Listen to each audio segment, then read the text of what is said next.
All right. We will be getting started here in a minute. Hopefully everybody is good. Hopefully you can hear me good. And we will be getting into it shortly as y'all are coming in. Hope everybody is having a good day so far. And we're going to get into this discussion right here in a second. Waiting on my brother to get on.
All right. So hopefully everybody is good.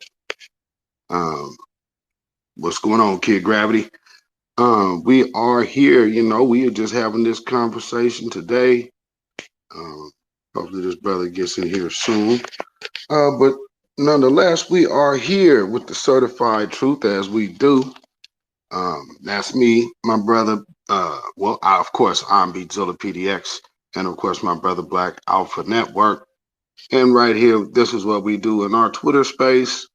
We call it the certified truth. So rather if I'm hosting or he is hosting, that is what you see when you see me and him together. So let's see here. So yeah, just wanted to make sure we clear some things up because as people have been seeing, they are starting to try to lump black folks into the conversation, or more or less target black people as the main of anti-Semitism, and I'm literally seeing it in my city. That's what's so crazy. And right here, let me go ahead and shoot that to you. There you go. Right here in my city, I'm just seeing it on the news today. They're with the whole the Kyrie Irving thing and Nike splitting ways. Even here, they're calling it on our news channels here an anti-Semitic act. So they're literally saying with Kyrie Irving, that's how they're labeling it here, at least on the news here. But man, now I got my brother on stage, man. Black Alpha Network, what's going on, my brother? How are things going on out there on the East Coast? What's poppin'? What's poppin'? Salute to you, brother, all the way on the West Coast. It's good out here on the East Coast. Yes, indeed. It's like 80 degrees out here in Georgia, brother. So you know how we living. You know what I'm saying? But it's good to touch down with the family, to break down some things that's going on because, it's never dull in the world of foundational Black America, certified Black society. Everything is always pushing and everything's moving, man. So I look forward to having this conversation and doing what we always do, productivity and clarity. They bring the nonsense and we bring the real. So we're going to chop it up, man. I definitely want to talk about this situation as a whole, but also want to just talk about how they try to spin us to just being anti everything. And a lot of groups that we never even mention, we never speak of, they don't come up in our day to day. We're going to talk about how they try to put that off on us on just, this group and pretty much every group. They try to say that foundational Black American, certified Black society, certified American freemen, they always try to say that we are anti everyone other than, the world. So we're going to break that shit down, man. And I can't wait to do it. I'm excited, brother. How's things on the West Coast, family? Man, good. Very good, man. It's still cold though, so how, like I said, we went straight from summer to fall. Or wait, summer to winter. We completely skipped over fall, so it's like going from 30s to low 40s. So yeah, man, y'all got a whole extra 40 degrees on us right now. Yeah, my brother. But yeah, like you just said though, getting back to the fact that they keep trying to throw everything on us, and notice the timing of it. Right as we're coming out with the reparations, the rally to reach, shoot, the FBA Freedmen rally nonetheless, to go ahead and push for this cause for reparations. And of course, even there were other groups that also even made some noise out there to even bang the call. And reparations has literally been trending for like the past month plus right here on Twitter. So that in itself just says that, okay, they have to go back to the drawing board about shaping a narrative against us. And so right now, using Ye and all of his antics, which by the way are absolutely nuts because we don't have any type of relationship with a bunch of white supremacist males. That makes no sense. So that's a mental issue thing there partly. And then the other issue, I think he's just gone. But with that being said, Kyrie Irving, all he did was share a tweet. And they're trying to, like, I'm telling you, like with Kyrie Irving sharing a tweet, and then you have Kanye doing all that crazy shit he's doing. They're literally just pushing that, and it's coming across as the growing anti-Semitism and the acceptance of it. When you see the two black men on the screen, understand what time it is. And the reason why that is because the gender war didn't work, the gender divide didn't work, pushing the homo transphobia thing on us didn't work. And so here we are again, right back in your face, talking about cut that check. Back to you, brother. Can you hear me fine, brother? Yes, sir. All right. One of the tactics I noticed that they do. Whoa.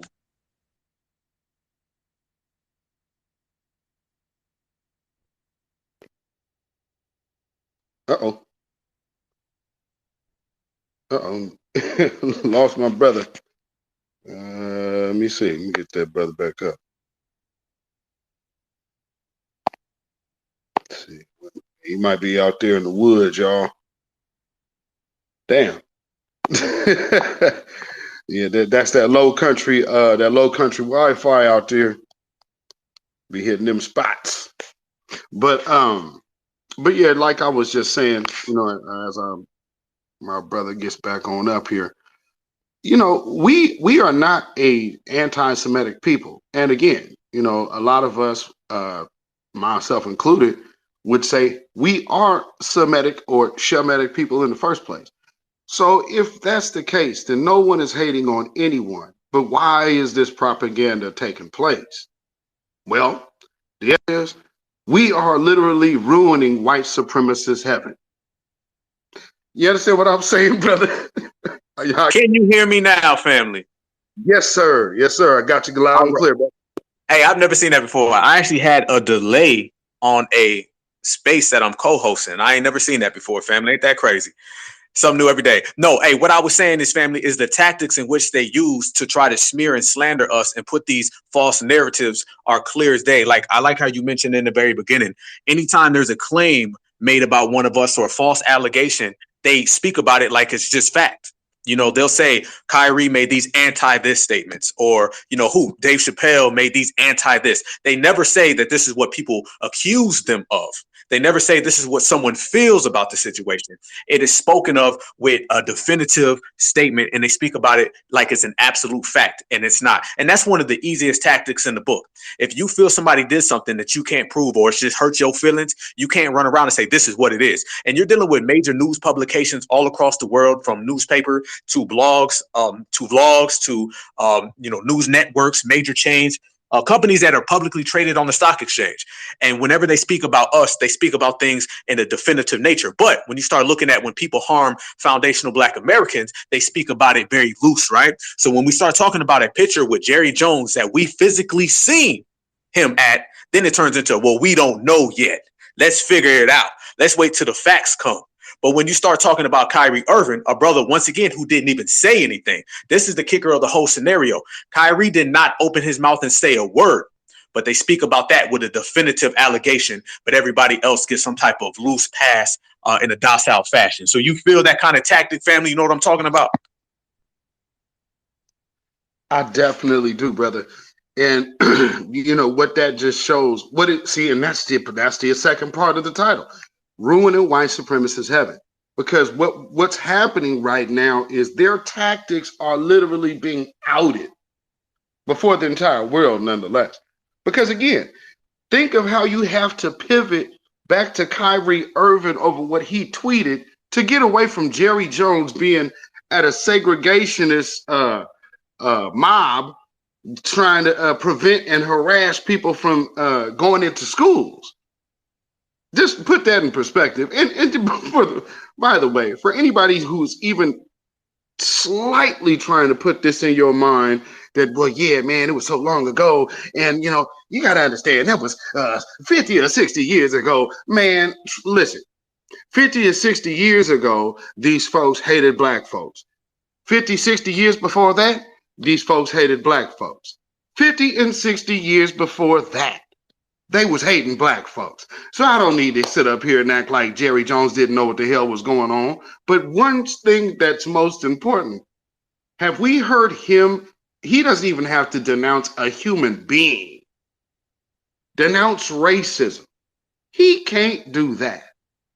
And nobody will even make him or even press him to do so. You just have a few people who got up there and told you that, well, you know, this is kind of just the way things are. I mean, because they got all the power and we don't really have any power. So, you know, we just got lucky to have the microphone and they let us talk on it.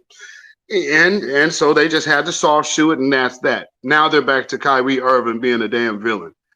So yeah, I'm totally feeling them tactics, and we definitely need to discuss how we go ahead and still stomp and kicking this straw house down, because we are ruining white supremacist heaven today. Back to you, brother. Good points. Good points. Man, I'm fired up today, family. I'm fired up. It's always good to tap in with everybody. If everybody can share this room, I appreciate the love. Yes, family, that is a very, very good point. When you start looking at it, first off, Kyrie Irving is 30 years old. All right. Jerry Jones is 277 years old. All right. So we're comparing a 277-year-old Jerry Jones to a 30-year-old Kyrie Irving. That does not match up. That does not compute. And like you said, brother, when you start talking about the system of supremacy, this is a continuous system that has always went around. So when you look at supremacy of yesteryear and then you look at supremacy of today, you already have an answer on anybody who was participating in these type of events, because it is the same person playing the same exact role. That's one of the things they always try to do, brother. They want to past tense supremacy. And I've actually seen studies and statistics that show that the dominant society will only partially admit to supremacy if they can base it in an old fashion. Like, for instance, they'll miss the supremacy in the 1940s, the 1950s, but they won't admit to it yesterday. You understand? And that's cool, because guess what? I'll admit to skipping school in high school. You know why? Because I ain't going to get in trouble for it today. So what it does, it exonerates anybody who is actually a participating fashion of it today. So one thing we got to also remember, brother, when we start talking about our brother Kyrie Irving and those other people, what they want to do is they want to make examples. They want to make examples, prime examples. And this is why we speak about buck breaking.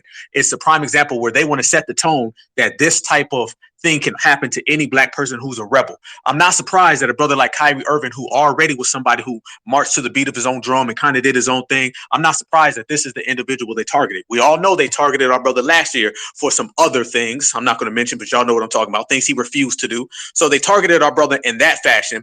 Wait 1 year and target our brother in this fashion. And I wouldn't be surprised within the next year if they contrive some type of false allegations and target him again. They're going to continuously do these type of things because the game is to make foundational black Americans be the ones who are the villains, and to make the dominant society and all the minions of the dominant society the heroes. If anybody remembers, a few years ago, they used to use terms like reverse racism. And the dominant society used to run around and say they weren't the racists, black people were. And this is just a modern form of that, to where they can take all their evil doings and then they can project it upon us. And then they can brainwash people into believing that they are the victims and we are the culprits. You feel where I'm coming from on that, family? I absolutely do.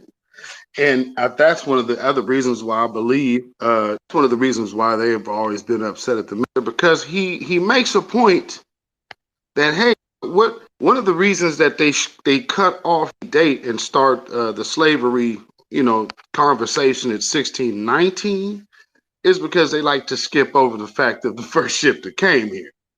So the first registered ship, that is, which would be the good ship Jesus. So they and we all like again understanding who owned that ship and what they was running, and the main thing on that run was not people. So yeah, we again don't have the ability to be the world's drug dealers, the world's biggest human traffickers. I mean, we just don't simply have that ability, but it's something that should be interesting to think about. That's all I'm saying. Um, so yeah, yes indeed, brother. Kid Gravity, you are on the stage. You can go ahead and unmute yourself, my brother. You got it. So, according to these people, we're anti-Semitic. Have I got that right? Yeah, that's what they're trying to say.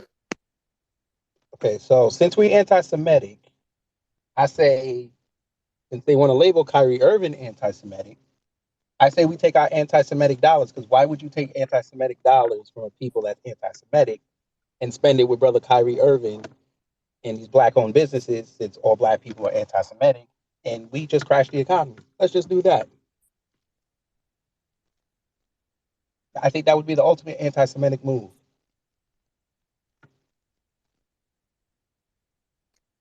You know, that's funny you said that because as we speak, I find it ironic that Nike and Adidas sales are down like 30-40%. Now, how ironic that they had, just a convenient situation where they're able to cut some major dollar ties so they no longer have that financial commitment. Ain't that something? I'm just That's a beautiful thing. go ahead, brother. It's beautiful. That's a beautiful thing. That's why I said on my show yesterday, we take our money. I found a whole list of black-owned sneaker companies. We get them to brother Kyrie Irving. He wears them sneakers each sneaker brand every week until the end of the season, and we make those brothers and sisters some money. Since Nike and Adidas think we're anti-Semitic, they shouldn't take our anti-Semitic dollars. I would absolutely have to agree. And it just dawned on me, or a few days ago, as all of this is going on. It's like, well, the most interesting thing about this anti-Semitism thing is it doesn't start with the black community. It actually starts with Germany. So let's look at the whole Nazi thing. Considering how we have Azov Battalion and a couple of these others, because there's about seven Nazi Ukrainian militias that are currently right now being overly funded by America, which I guess for some reason now is not anti-Semitic. Isn't that funny? But a basketball player that tweeted something is so dangerous. But we're bringing these so-called anti-Semitic individuals to America, are we not? So I don't know. Does this make sense to you, my brother? You know what I mean? It makes no sense at all. And then let's say this, family. Let's look at the contradiction and the double-sided nature of it. Kyrie Irving has been punished for, once again, not saying a word. He just lost his Nike deal yesterday. That was confirmed. But yet, the film that Kyrie Irving was referencing is still up on Amazon. And Amazon openly said that we're not going to drop it. And nobody who has the same issues with Kyrie Irving has any issues with Amazon profiting off of this. The same way Shaquille O'Neal showed this in his theater, and he was profiting off of it. So let's get this right, family. Let's frame it. Let's put it in the jumbo. Let's put it on the Summer Jam screen. Kyrie Irving gets punished for retweeting, not saying a word, not speaking, pressing send. But yet these other people are packaging it and distributing it, and no one has any issues with it at all. Because this lets you know, family, this was not about Kyrie Irving. This was about the black community. And a lot of these attacks that they have on celebrities, they always try to trickle them onto the greater community. You can look at every single issue where they've targeted falsely a black person publicly. It always comes to be some issue that they try to put on all of us. It starts off with Dave Chappelle, and then somebody writes an article and says, let's talk about the anti-this in the black community. So they take the accusation on Dave and then they apply it to all of us. They take it with Kyrie Irving. Then they say, let's have a conversation about anti-this in the whole black community. So when people see that we get invested in protecting are celebrities, the ones who are on code and the ones who are speaking the truth, or the ones who did nothing wrong. The reason why we have to do this to a degree is because whatever targeting that they apply to our brothers and sisters who are on code in the celebrity world, they're going to eventually try to apply that to the whole greater community. And it starts with that, and then it ends with legislation to lock us up. Anybody who's old enough to remember, they did the same thing with hip hop music in the early 90s. Okay. They had all these segments and talk about how evil these rappers were and they were criminals and all that. And then what they do, they end up applying the music of gangster rap to the whole greater black community. And then next thing you know, a crime bill was written. There's no coincidence that in about 93, 94, when hip hop music became mainstream and started to sell millions of records, that's the same exact year that Joe Biden crafted the crime bill. So we got to be very cautious of how they take a celebrity and then they apply their attack to them, to the greater community, because they always have a plan, a very devious plan, because we're dealing with very devious people. Back to you, brother. Ooh, yeah. And let me just make a quick detour on that real quick. Because just thinking back to the early 90s music, well, actually late 80s, early 90s. Let's take it back to, say, 1988. So as far as West Coast music, NWA is popping. Too Short been popping. And then, of course, the like down south, the Florida-based music was kind of sporadically jumping every now and then. And then, let's see, we had Kid and Play. So we had that type of stuff going on. Aside of that, it was that gang. That's really what we were pushing out here. We had Ice-T, Kid, man, all types of stuff out here. And then, of course, the Houston sound just was starting to boom. So Ghetto Boys was new. I mean, this stuff like Mac Dre, all of these people were popping out here at that time. So the other group or artist that was popping, well, wasn't, he was just kind of this thing, was MC Hammer. Now, what happened was little kids, remember the movie CB4? The point of CB4 was little white children were starting up this gangster music. And that was actually something that was happening. So they got Hammer. Hammer started coming on the scene. Hammer was kind of clean. He wasn't cussing, but he still had that hard delivery, and they was dancing hard as hell. So he made entertainment cool in that regard. Now, just look at how he got the big money. He got a deal with Capitol. Then he got the Pepsi deal. He's the biggest, safest star on the planet for rap music. But he was really invested heavily in so white kids could detour from the gangster shit and start getting on the Hammer stuff and start becoming little Michael Jacksons and Justin Timberlakes. So yeah, I just had to you brought that to my mind when you talked about how they used gangster rap to target the hood. But once the little white children, suburbanites, and they over here listening, so they wanting to go to the hood to go kick it, you starting to see all of these little white girls come to the black high school football games and basketball games. So they knew what was happening. And then they invested a ton of money into MC Hammer. That was the whole purpose. He had a cartoon. That's why you give a dude like that a cartoon. So you can just automatically start pushing safe niggas on them. So you push the safe nigga on them, then you don't have to worry. Oh, when little Becky gets up, she won't want to go get the gangster. You feel what I'm saying, brother? Yes, Hammer sold 10 million records in 1989. For anybody out there that doesn't understand selling 10 million records and going diamond in hip hop in 1989, study it. Okay, he was doing Bon Jovi numbers in 1989, which is ridiculous. I mean, that's crazy. Put it this way: at the height of their careers, Tupac, Biggie, Jay-Z, none of them were NSYNC, Britney Spears. They weren't going diamond. MC Hammer was doing this in the 1980s. So you see there was a lot behind that, like you said, brother, to detour everyone away from the gangster music that was starting to take off as the West Coast came into, fruition.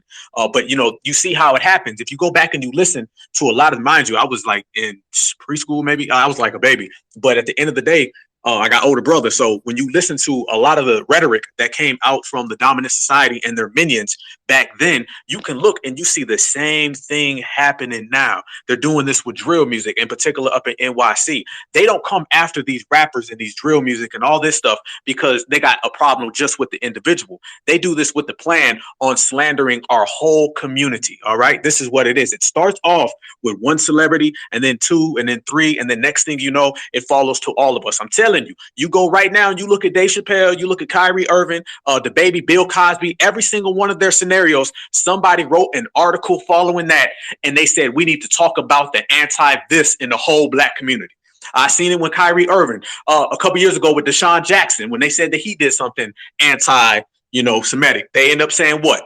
We need to talk about this in the whole black community. It's always the whole black community with a celebrity. Now, you could have 3 million supremacists do something and they'll never apply that to the greater dominant society. You can have 3 million people of colors, black and browns, and they'll never apply that to their community. You can have one rapper, one basketball player, or one football player do one thing. And I can't say one thing because remember, Kyrie didn't say anything. So they could do one thing and they can apply that to the 40 plus million foundational black Americans in this country. So you see the play, you see the plot, and this is why we have to have these productive spaces and why we have to frame the narrative so we can go ahead and pivot around it, because understand it's going to come next. It's going to come afterwards, and it's going to continue to come. So therefore, when it get here, we got to be waiting on it. And that's how you do it, by staying thorough and having these discussions. Kid Gravity, you got it, my brother. Something you brought up, that hammer thing reminded me too.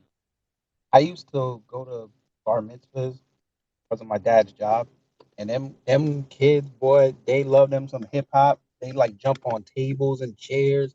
They be rapping the lyrics, and these lyrics, and their parents let them get the unedited version. So the N-word be flowing out their mouth, and I'm just sitting there looking at them. I'm like, y'all got to be crazy. So I just wanted to say that real quick. Never forget that too. They love them some racism unless it's directed towards them. Big facts. And that's what I said. If nothing else, man, the other day, y'all knew there was like this what was it? MMA fight, right? This big MMA fight that was on Saturday. I just happened to be flipping channels, caught it. I was like, okay, wow, it came to my mind like, damn, this is still wrong. Ain't shit changed. This is literally still wrong. Y'all sitting up here really getting off on these cats. Like this dude ended up breaking his arm and his hand just on taking the kicks, trying to block. But I'm just thinking to myself like, damn, you ain't satisfied till somebody broken and battered and tattered. This is what you spend buku bucks on. This just shows you the nature of the beast. So again, look back at the history of this damn country and understand that when we're talking about what we're owed, it also has to tell the truth about the atrocities that we have suffered in this country. And with that, that's the part of ruining white supremacists' heaven. And with that being said, when you see the black people are not anti-Semitic, what's left? You're going to have to start breaking bread. And right now, you even see in New York that they starting to have that conversation about reparations, because no, we are showing you that we're not throwing our own people away. We ain't going to condemn our own folks just because them people on TV need to get a check. And that Nigerian coon on ESPN, he ought to be ashamed of himself for even opening his mouth. But again, also pay attention to that. That's the definition of a tether. Him and Stephen A. Smith, that is class A definition of a tether.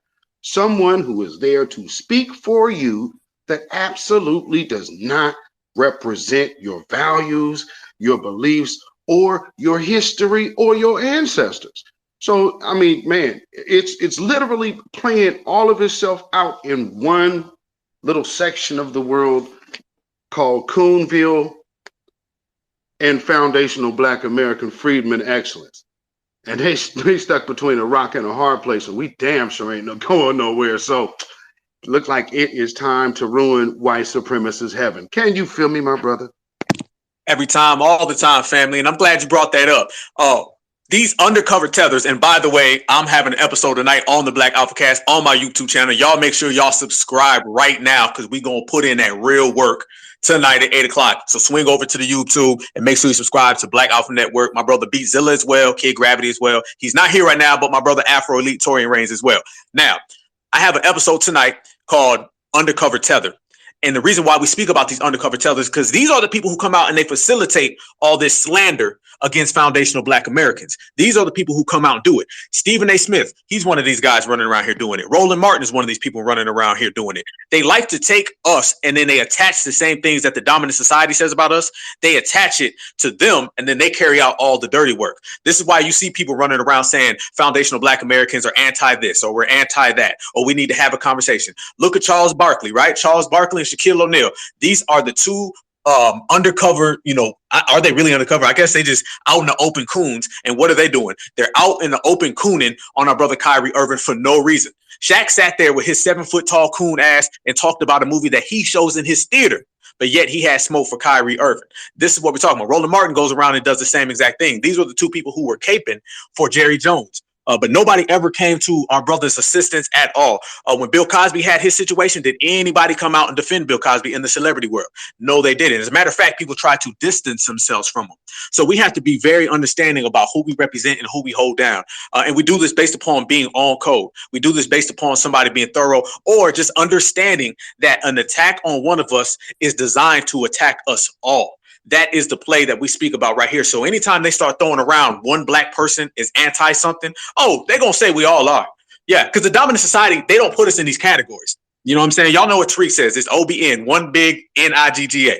And that's the way they view us. So therefore, since that's the way they view us, we have to understand that they're going to always categorically put us in the same box. Now, when you start talking about these other communities, they'll break them up, dice them up, chop them up, put this to the side, this to the side. They'll make sure they have 100 different categories for everybody else. When it comes to us, it's one category. It's guilty, it's guilty, it's guilty. So therefore, we have to respond to that with Black empowerment. And remember, the only way that you counter supremacy and anti-Black racism is with Black empowerment. Big facts. I absolutely agree. And I mean, hey, man, we have to figure out the strategy to go ahead and move forward with making sure we control this narrative at all times. And by the way, you mentioned Brother Cosby. They are throwing out more allegations on that man as we speak. Ain't it crazy timing, brother? Ain't it crazy? And I'm like, oh, and there's also allegations on this TJ Holmes dude, because like, remember I said they got caught together so that they can't do the white girl by themselves. But as soon as they got a chance to cook this brother, they gonna cook him. And man, already he got the allegations coming out too. Family, the guy from the Boston Celtics, right? Neil Long's husband, right? Email. Yep. You remember that they were hiding the women, the W women that he was smashing, right? They were hiding them because what they want to do is anytime they're in a proximity to us and they're participating in the same thing that they're trying to use as allegations on us, they will slowly shift the women who are, you feel me? They're going to slowly shift them away so they can go ahead and put the pinpoint on the brother. When you start talking about the Bill Cosby situation, they didn't talk about all the false allegations that those other women had already had.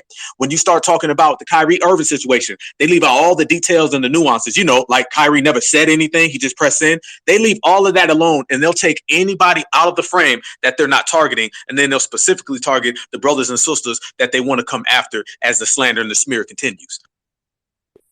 Facts. Miss D, I was about to come right to you. You left the stage.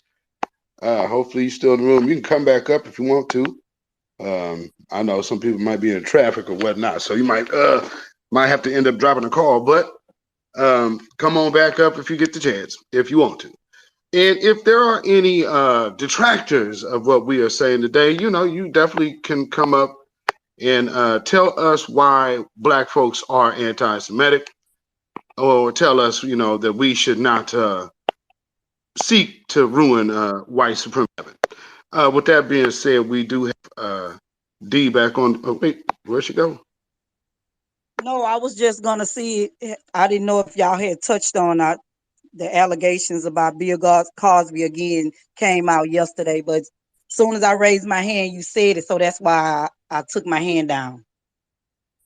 How do you feel about it, sister? Where were they for the first trial? That's what I want to know. Where were they for the first trial? I don't believe none of it. I didn't believe it the first time, and I don't believe it this time. You wait till he free and get out of prison in order to come out and say this. Now the cast of the show is saying that after um, Felicia said it nothing, he never did anything to her and nobody else on the show. Now here they come after he been freed. And where were you for the first trial? That's all I want to know. I don't believe him. Me neither, sister. I have to totally agree. So thank you, Miss D. Yeah, man, all of this is starting to happen again. Like I said, they gonna look for another black man to kind of stick out there, and it's literally happening real time. Because now you have, let's see, so you're going back after Bill. I see something about R. Kelly. I'm not sure if this was one of them spoof stories or not, but I seen somebody post about trying to file an appeal in his cases. So I'm not sure if that's true or not. But nonetheless, and if R. Kelly gets out, not to really, I think they broke him. So I don't think they really give a damn about him. He's pretty much done. Anyway, but with Bill Cosby, see, Bill Cosby still has influence and he still has his money. And he also still got that property. So at the end of the day, the one thing that they want to do is they basically want to tie Bill's time up now. They want to tie Mr. Cosby's time all the way up so he can't attain nothing to get it in that. And, shoot, his wife is right there. But again, his determination to go carry out what he's trying to do, they're really trying to slow play that man and tie his time up, which is extremely whack. But, it is what it is because we are dealing with the devil.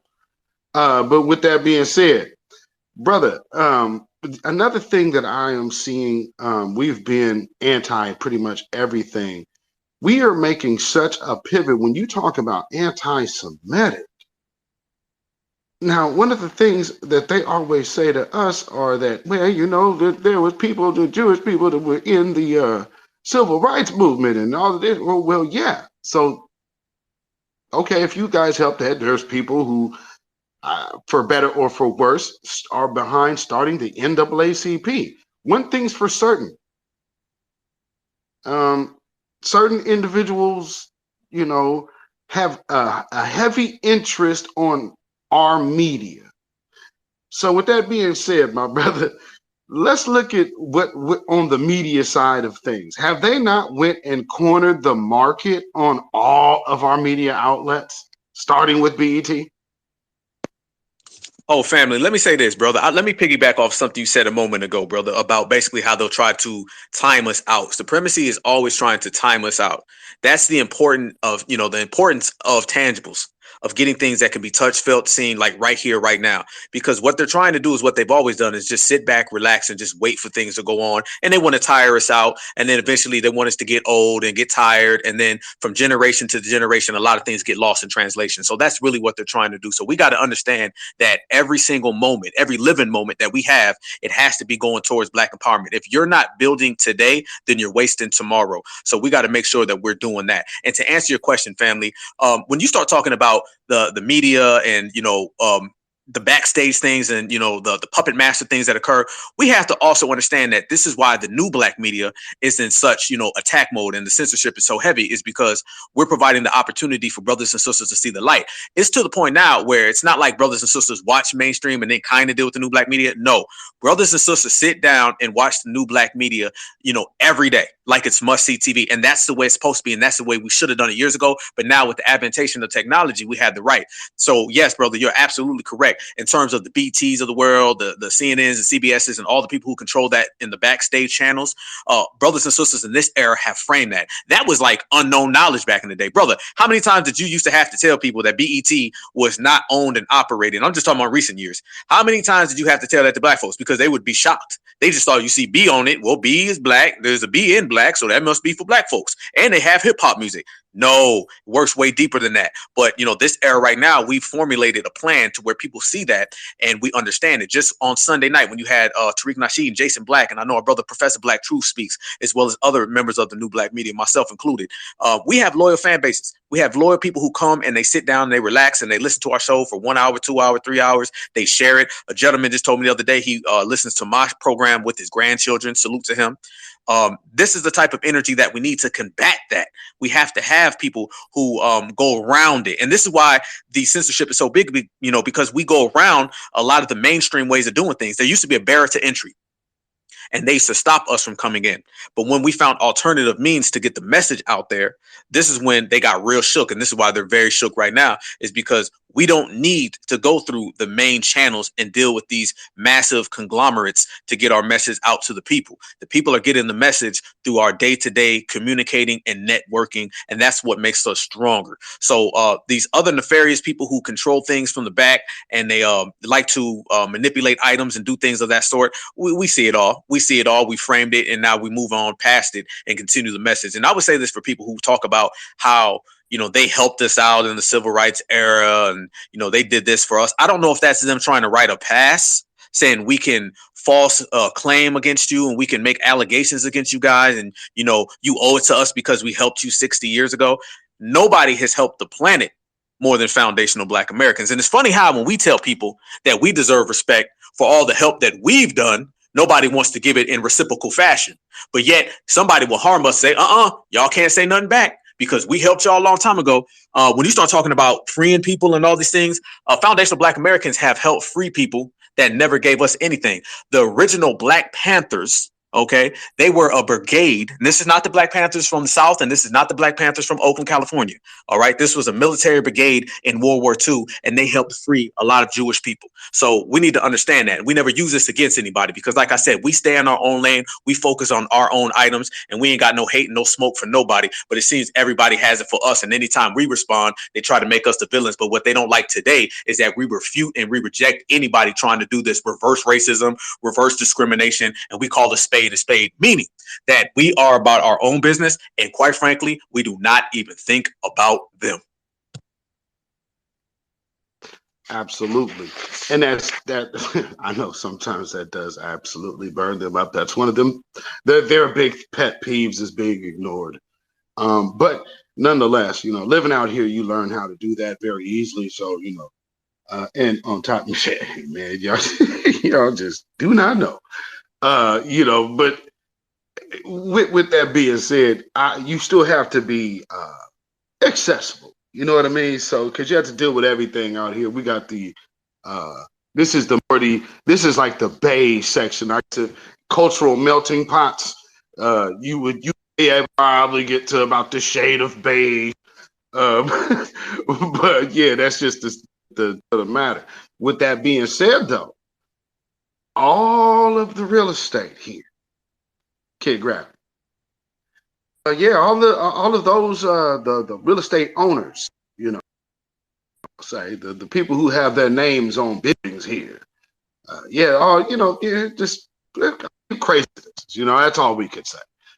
So again, you just happen to notice the same group turning up every now and then. And like I said, that just could be a coincidence. That's neither here nor there. Again, because that's not our lane. But what we do have to actually address at this point is the fact that people are trying to come out and say that we have enough time to concentrate on hating another group when we're spending all of our time trying to heal our group and get our group reparations. Because by group, I mean, I say our lineage.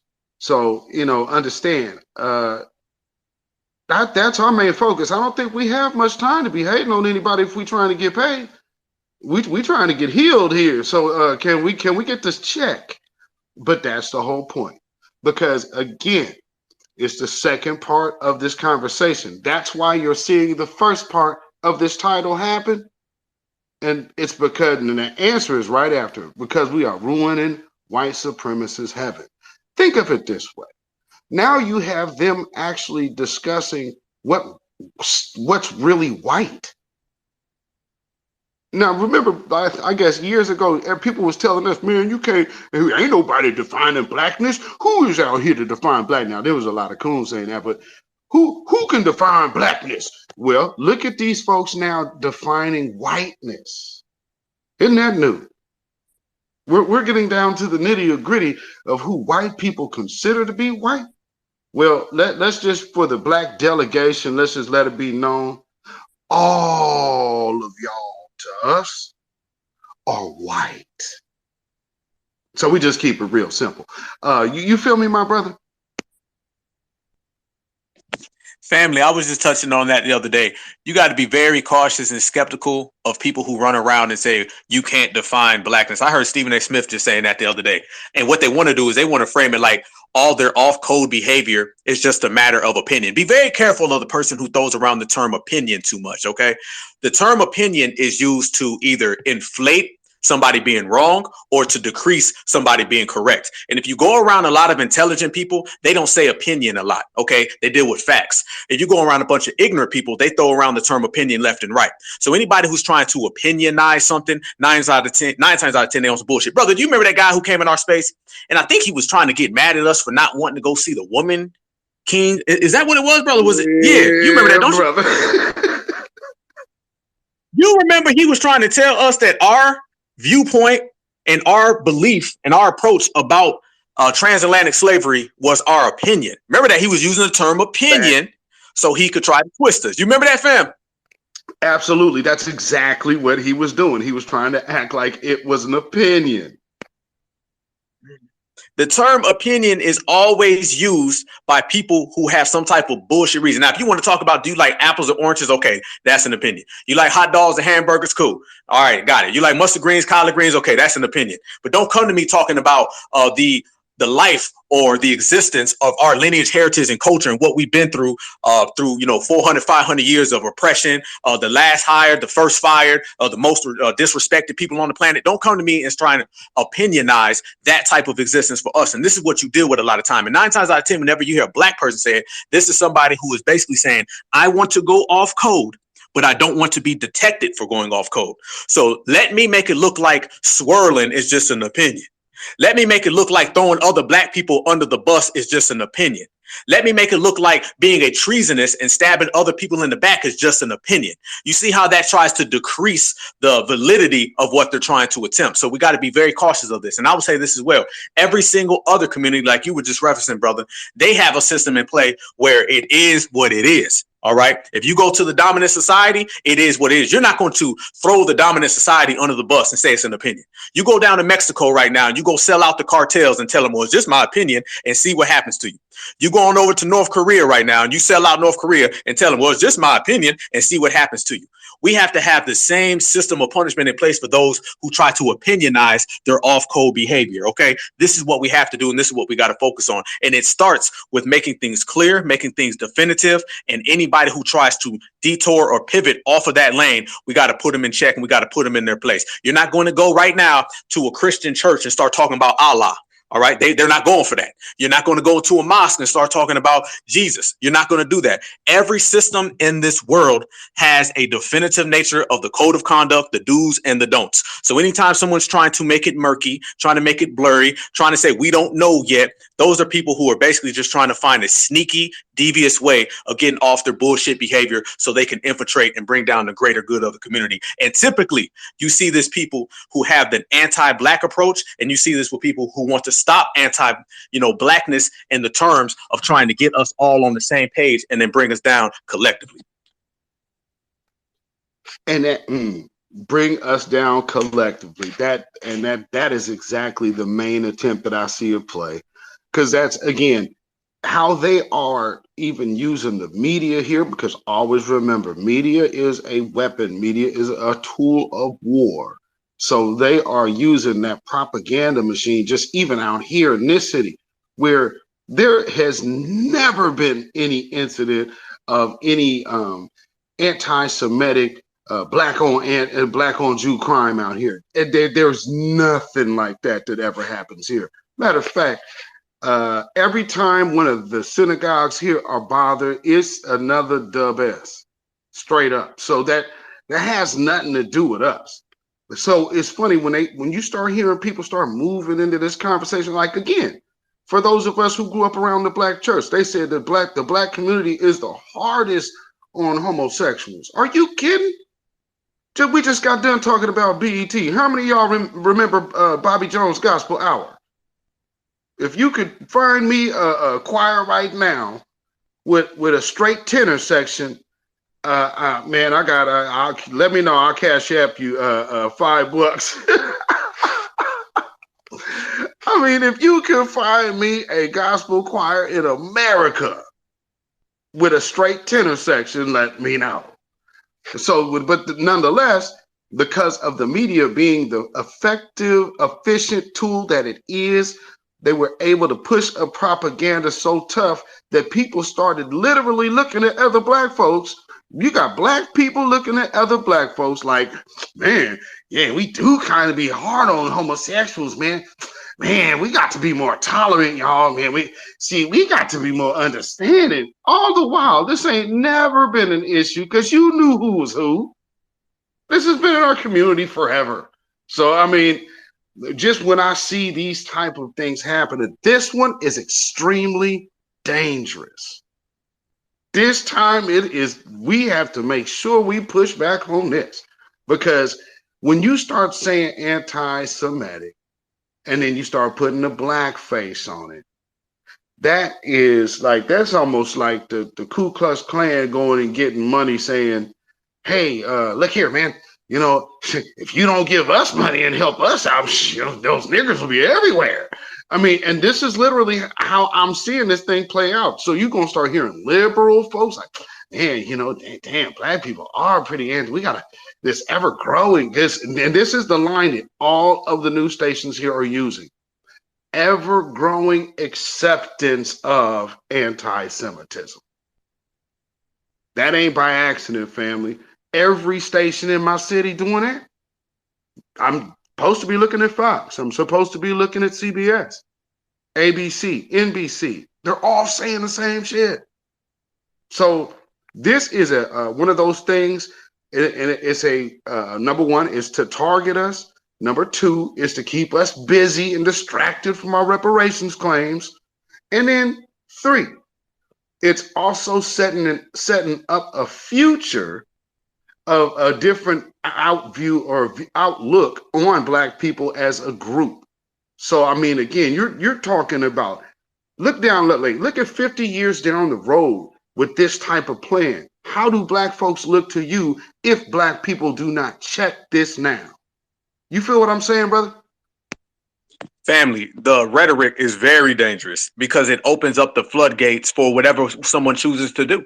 We already deal with people who have, immunity, and they're allowed to do as they feel, towards our community. So these type of distractors and these type of actions, it just creates a green light for people to come in and try to exercise whatever means of harm on our community as possible. So that is a very serious thing. And this is why we shouldn't take slander lightly. Slander and the smear campaign against us is obviously already ingrained and ever present in the system of supremacy. But every so often they heighten it up through the media, through public access, through just word of mouth or whatever.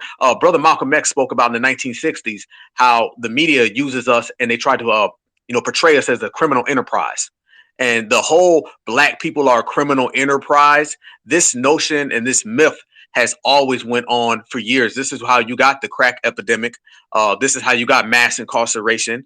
This is how you have black people out here in the penal system and just all across the board being harmed, is because they believe that we are a criminal enterprise based on this type of slander. And every few years, when they feel they need to ratchet up the slander, they go ahead and turn it up. And what's the thing they do? They start going after celebrities, or they'll have a high profile case and then they'll put it on a brother or sister and they'll talk about how evils black people are. So yes, the rhetoric is very, very important that we stand on it and we make sure that we cancel that shit out. And this is the beauty of this era, is that now we actually have a voice to counter it, because back in the old days, there wasn't nothing. When they were going around and trying to put the crack epidemic on black people, who were the voices to counter it? There weren't any. Anytime you would have a brother, Minister Louis Farrakhan, that would go on television and he would counter it. But what would happen? All the coons and all the sellouts, they would go ahead and then they would attack him. when you had people talking about the mass incarceration, as we were referring to hip hop back in the early 90s, when people would go out and they would counter that, they would get attacked. So it's very, very, very important that all news media, in terms of black news media, counters all of these stories. And I don't care if it's in the Twitter space. I don't care if it's on the YouTube channel. I don't care if you have an appearance on national networks. Make sure you counter all this, because the slander of our community is meant to present the notion that we are a criminal enterprise. And once we are viewed as a criminal enterprise, people feel they can do anything to us at any time. This is why whenever a black person is harmed and they're an innocent black person, the whole world shows them no sympathy, because they basically think either that was a criminal today or they were going to grow up to be a criminal tomorrow. This is what the Tamir Rice situation was. They showed no love for Tamir Rice because they felt, even though he was a 12-year-old boy, well, by the time he's 18, he's going to be in jail anyway, because you know how those black people are. And it all starts with slander, and it all starts with smear campaigns, which is ever present and always consistently going on in this system. This is why we in the new black media, as well as others, we're out here not allowing that to get off the ground, and we're breaking that one by one, step by step. You feel me on that one, fam? I absolutely do. And one of the reasons being is a very Semitic reason. Because again, this propaganda is how the whole, not the drumming up of the Nazis and getting the support for what they ended up doing. That's how they did it. They did it through way of propaganda. So again, it's almost like Hitler learning from America, America learning from Hitler. I mean, it literally seems like anti-black ping pong, racial ping pong, I guess we could say. So in this case, we have a whole system that they have well used before. And some have said that, there are some government facilities that would probably resemble something like a Auschwitz or something of the sort right here in America. Now, who's that for? And why would a government like this look to do something so cruel itself? Kind of makes you wonder. So, but then again, I have to go back to this other thing. Ukraine. And they are very, very, very much about white identity. Why would we be putting so much money into not only funding these Nazis, but we're bringing these Nazis here and bringing their children here to be U.S. citizens? They'll grow up to be police. They'll grow up to be little anti-black judges, and so on and so forth. So right now, this is how I see it. Like this is we have zero time to be worried about anything else, because this right here is a target on all of us. Because just like you said, it's the one big Negro rule. And so black people are not anti-Semitic. Sorry that we have to ruin white supremacists' heaven, but we really don't give a damn. And so with that being said, brother, I want to ask a question about this. As we move forward as a people, and as we are making progress, as we are seeing all of these other groups that actually identify with those same people. Did you see that weirdo, what's her name, Tamiria or Timania, whatever the hell her name is? She got ran off of Twitter because she says, imagine being an immigrant having to so I can't. I have to put that in the jumbotron if I'll have to find that. But she came out talking out of her ass against reparations, and everybody gave her that work so tough that she had to get up off of Twitter. Now, with that type of thing being said, how did you? I don't know if you caught that or not, because notice she identifies as that other group, but she's literally Iranian. Are you noticing a pattern? I didn't see that, family, but I'm not surprised. I'm not surprised at all by that. That goes to show you again, family, that everybody else is greenlit to do as they choose. Greenlit to go as they choose. And, if you really want to look at the situation without getting into too much of it, it's just funny how black people in America are not allowed to identify with a particular group. This is what it's all about with Kyrie Irving. He believes that he is this particular group, and people tell him no. And that's funny because everybody comes here and says that they're FBA. We got trolls every damn day to call into our spaces and say they're us. Motherfucker be from Nigeria acting like he from Atlanta, Georgia. You know what I'm saying? You might have somebody coming in from Sudan and he acting like he from New York. So in terms of being cosplayed and people perpetrating and acting like they're you, we deal with that every single day. We deal with that every single day in a fraudulent fashion. So it's funny when brothers and sisters actually identify with a particular group that they genuinely, sincerely believe in their heart and souls. That's bad. But yet when somebody comes over here knowing goddamn well they ain't twisted a doorknob in America, but yet they say how they're FBA. They say how they created what FBA created. They created the country. They co-contributed in hip hop. Whatever it is that we've done, there's going to be somebody else saying that they've done it. Or what our ancestors have created, someone else is going to say that their ancestor did it. So in terms of being stolen from and people falsely claiming your lineage, we deal with that more than anybody. But you don't see us out here sweating it.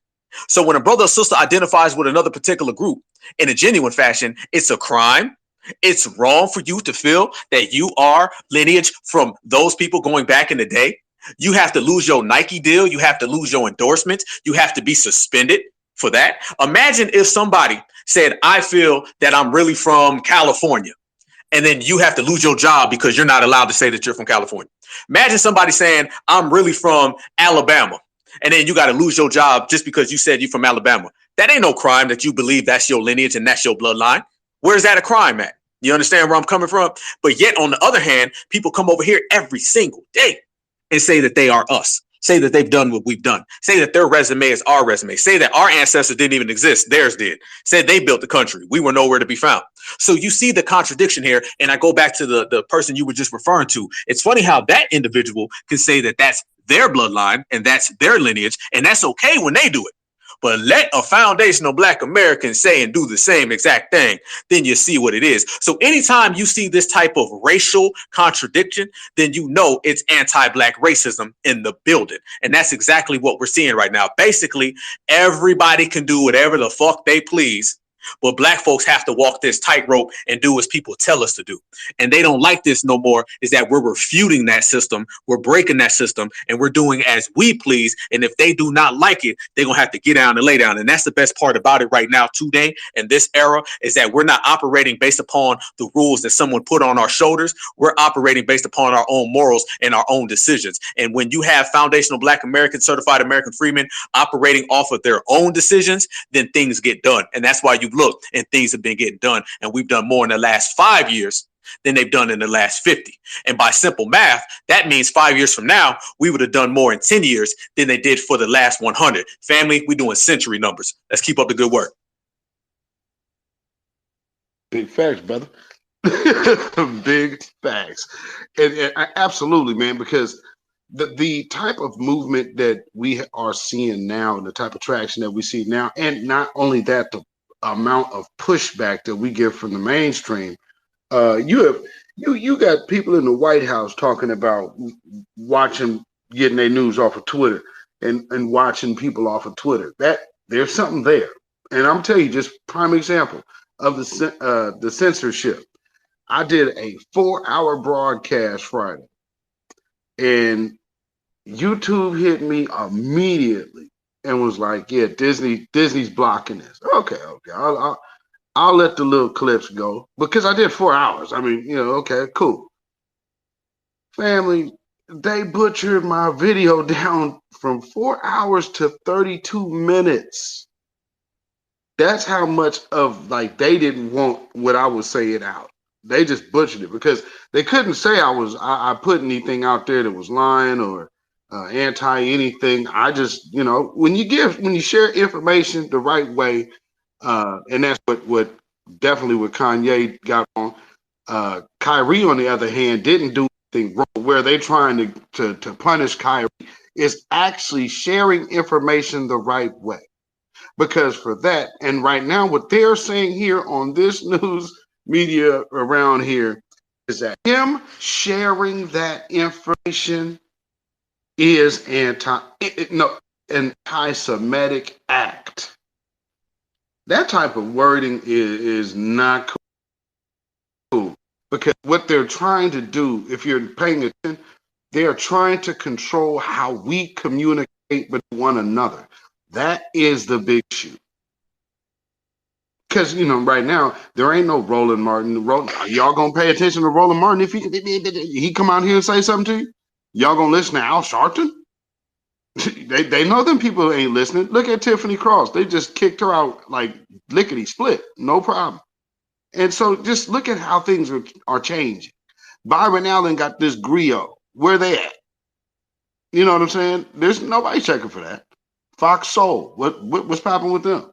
And they were actually supposed to have a whole show with Mano. I don't even know if that ever came about. Because again, we already were here because they were going to try to use Mano to give street cred. They're probably going to bring him back out though, so just pay attention to that. So look out for Mano being a big big proponent of voting. So be on the lookout for that. and matter of fact, are there any celebrities that you could say are kind of stepping out here to say anything in defense of the Black community and say, Black folks are not typically anti-Semitic? What are you seeing, brother? Oh, none. I don't see any. Not at all. Not no major celebrity. Maybe, a celebrity that maybe had a show back in the 90s here or a rap song back in the day, but nobody on a massive level.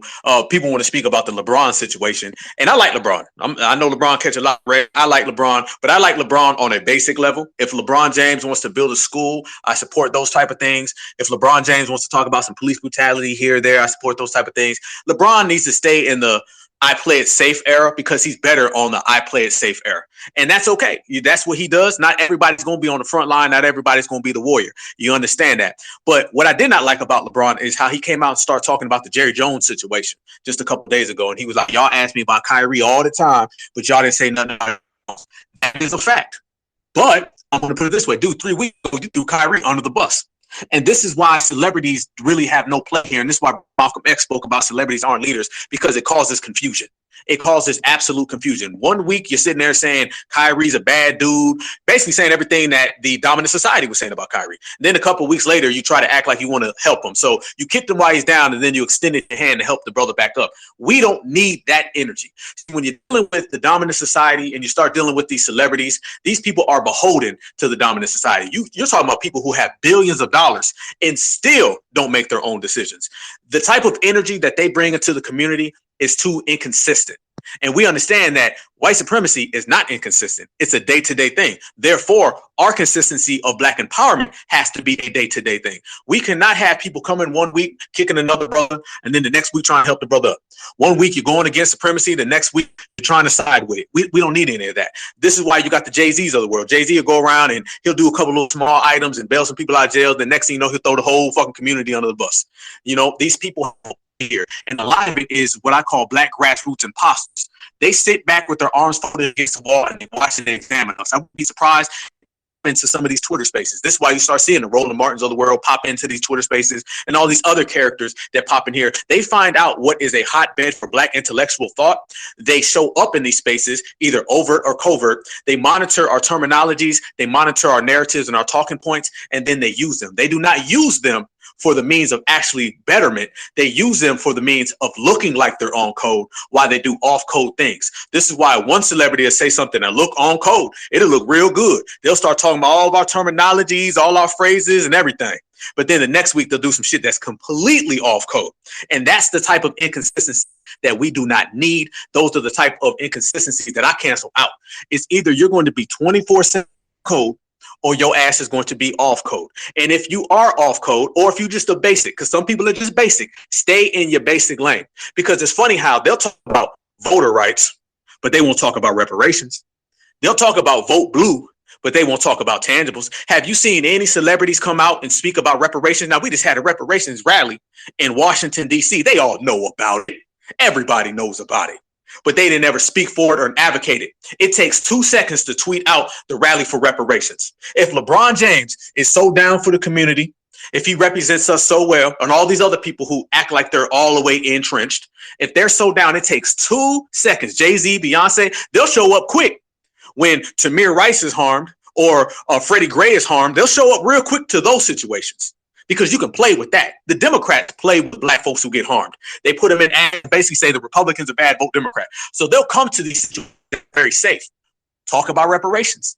Talk about reparations. You can talk about police brutality. You can talk about reparations. As a matter of fact, it's quicker to talk about reparations because we're the ones doing all the goddamn dirty work. So go ahead and press in, and everybody would understand reparations. But celebrities don't do that. And at the same time, celebrities don't defend each other either. So these folks are in it to play safe. These folks are in it to make it look like they're black grassroots, make it look like they're down. And the only reason they even do that is so they can maintain some type of street cred. In reality, Brother Zilla, I call them activists for clout.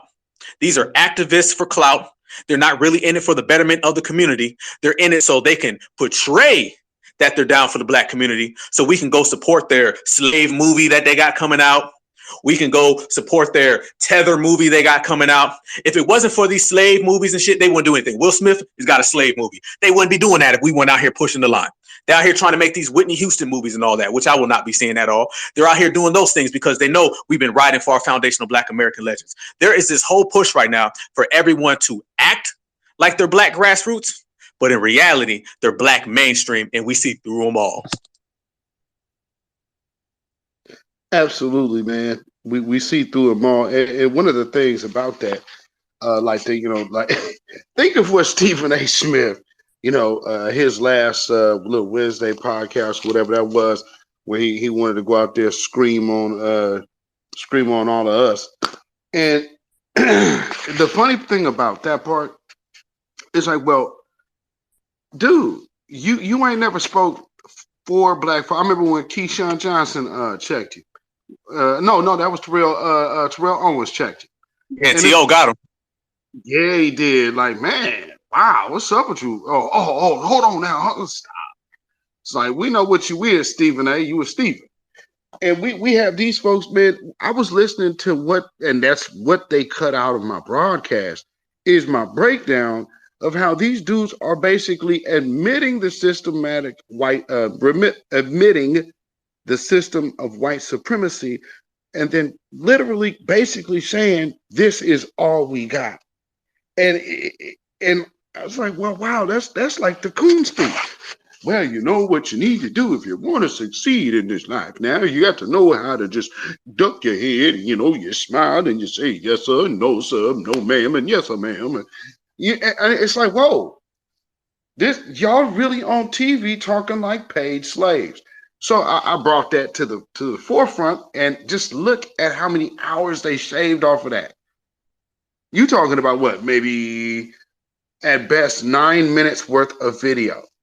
They cut out my entire commentary on their so-called commentators. And hey, man, it is what it is, because this is the truth. And so don't ever think that they ain't paying attention to us, because shit, Disney was all up in my shit, and it was like, oh yeah, you ain't gonna be talking about none of these people no more.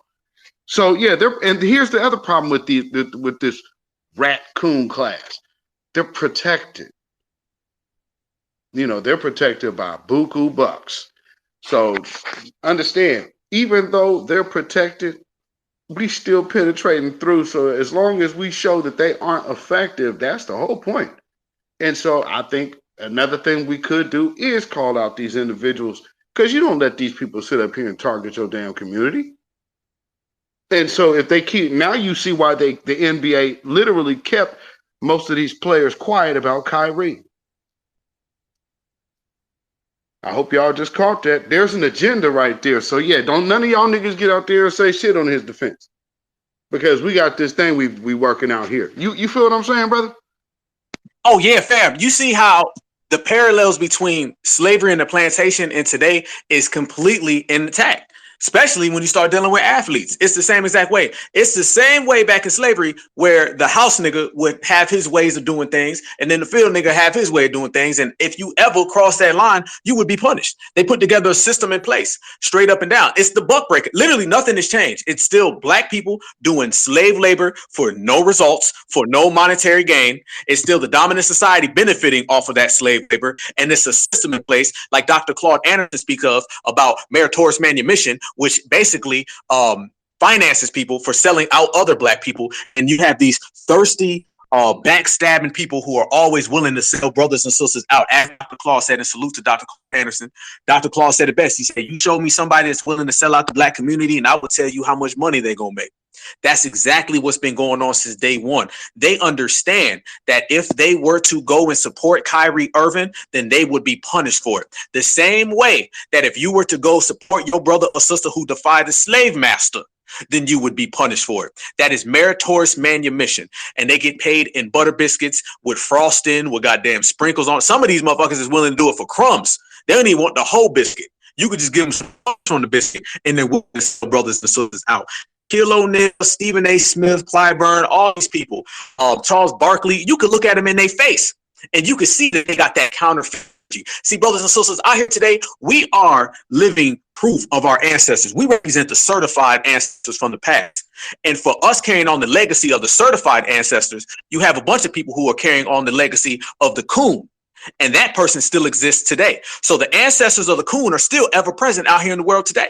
And you see them every time you turn.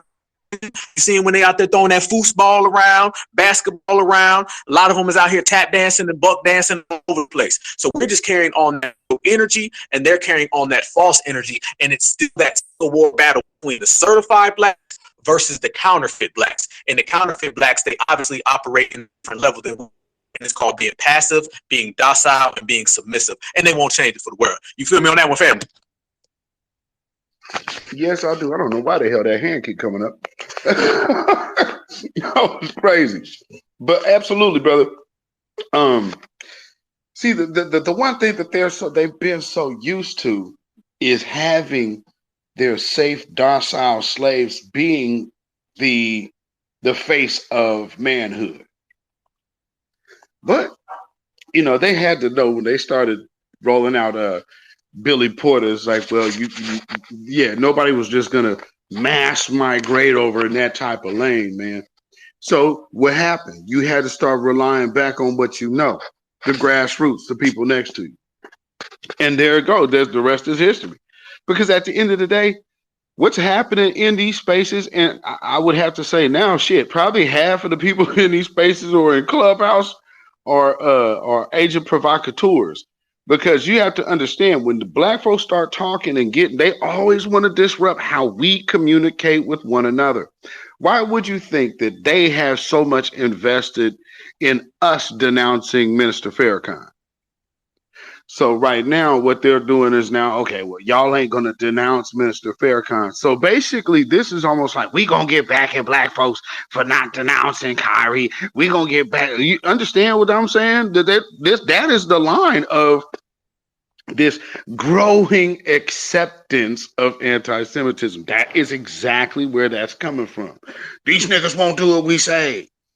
You won't besmirch this man. You won't throw this person away. You feel what I'm saying, brother? Oh, yeah, man. To sell out another black person, man, when you refuse to do it, first off, you get paid to do it. When you don't and you refuse to sell out your brother, then they really come down on you. Matter of fact, I'll go as far to say that in the system of supremacy, refusing to throw your brother or sister under the bus is the cardinal sin. You are expected by the dominant society to sell out, throw under the bus, and backstab any brother or sister that they point to. And when you tell them no, and you look at them in their eyes and say, no, I will not sell out my sister. I love my sister. I will not sell out my brother. I love my brother. Then they're going to be harder on you than the person that they were trying to get you to backstab. Because now you are interfering with the system continuing. And there's plenty of cogs in the system, and the system has to fluctuate. And once we all get to the point where we say, nah, I ain't selling out nobody. I'm going to represent my own 10 toes down, loyal to the soil. I got my brother and my sisters back unconditionally. Do you understand how much that disrupts the system? As a matter of fact, that has the power to completely destroy the system, because the system is so reliant upon backstabbing.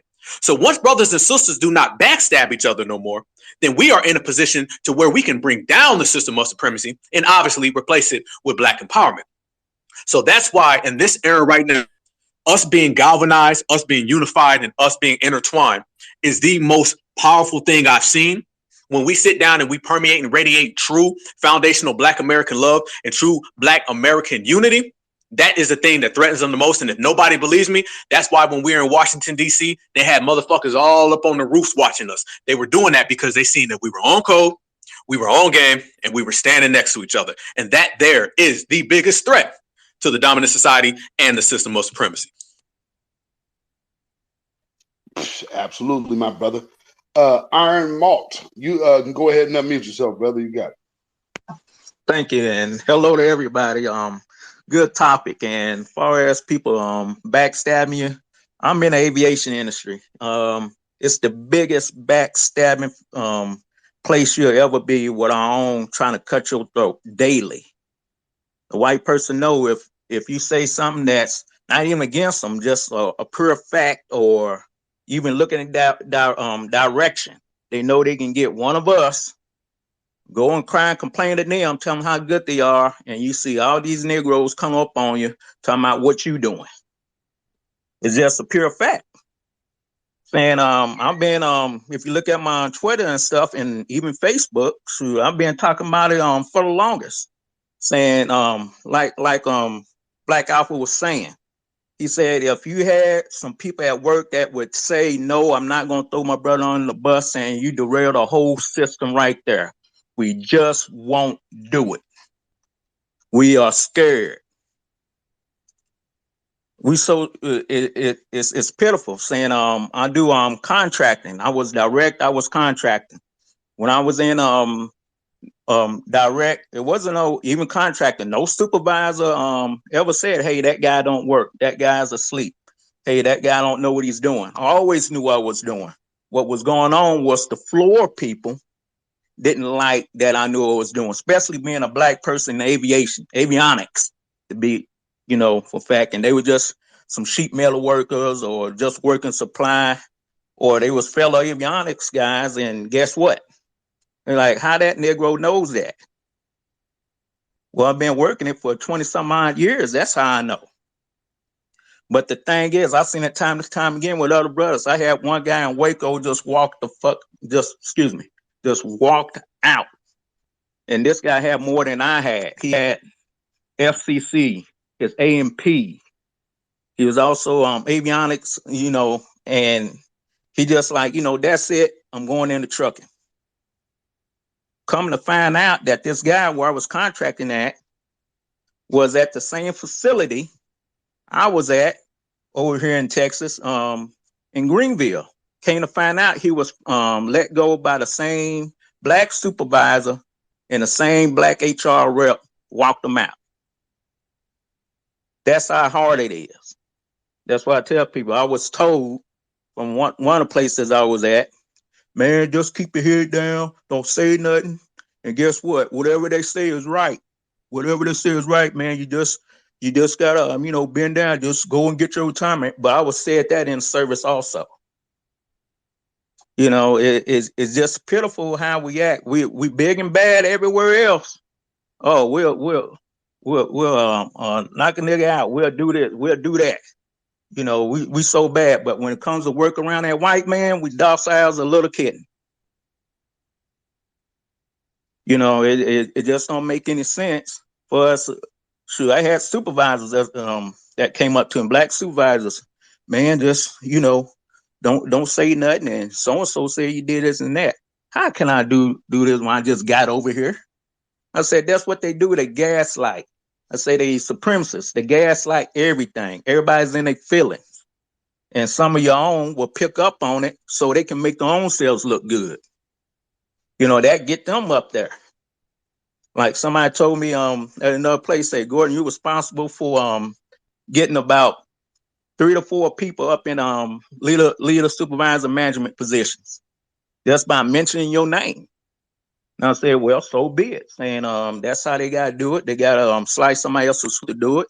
That's what they gotta do. But we need to step up our game and start recognizing, even at these jobs, there's a whole lot of white supremacy going on.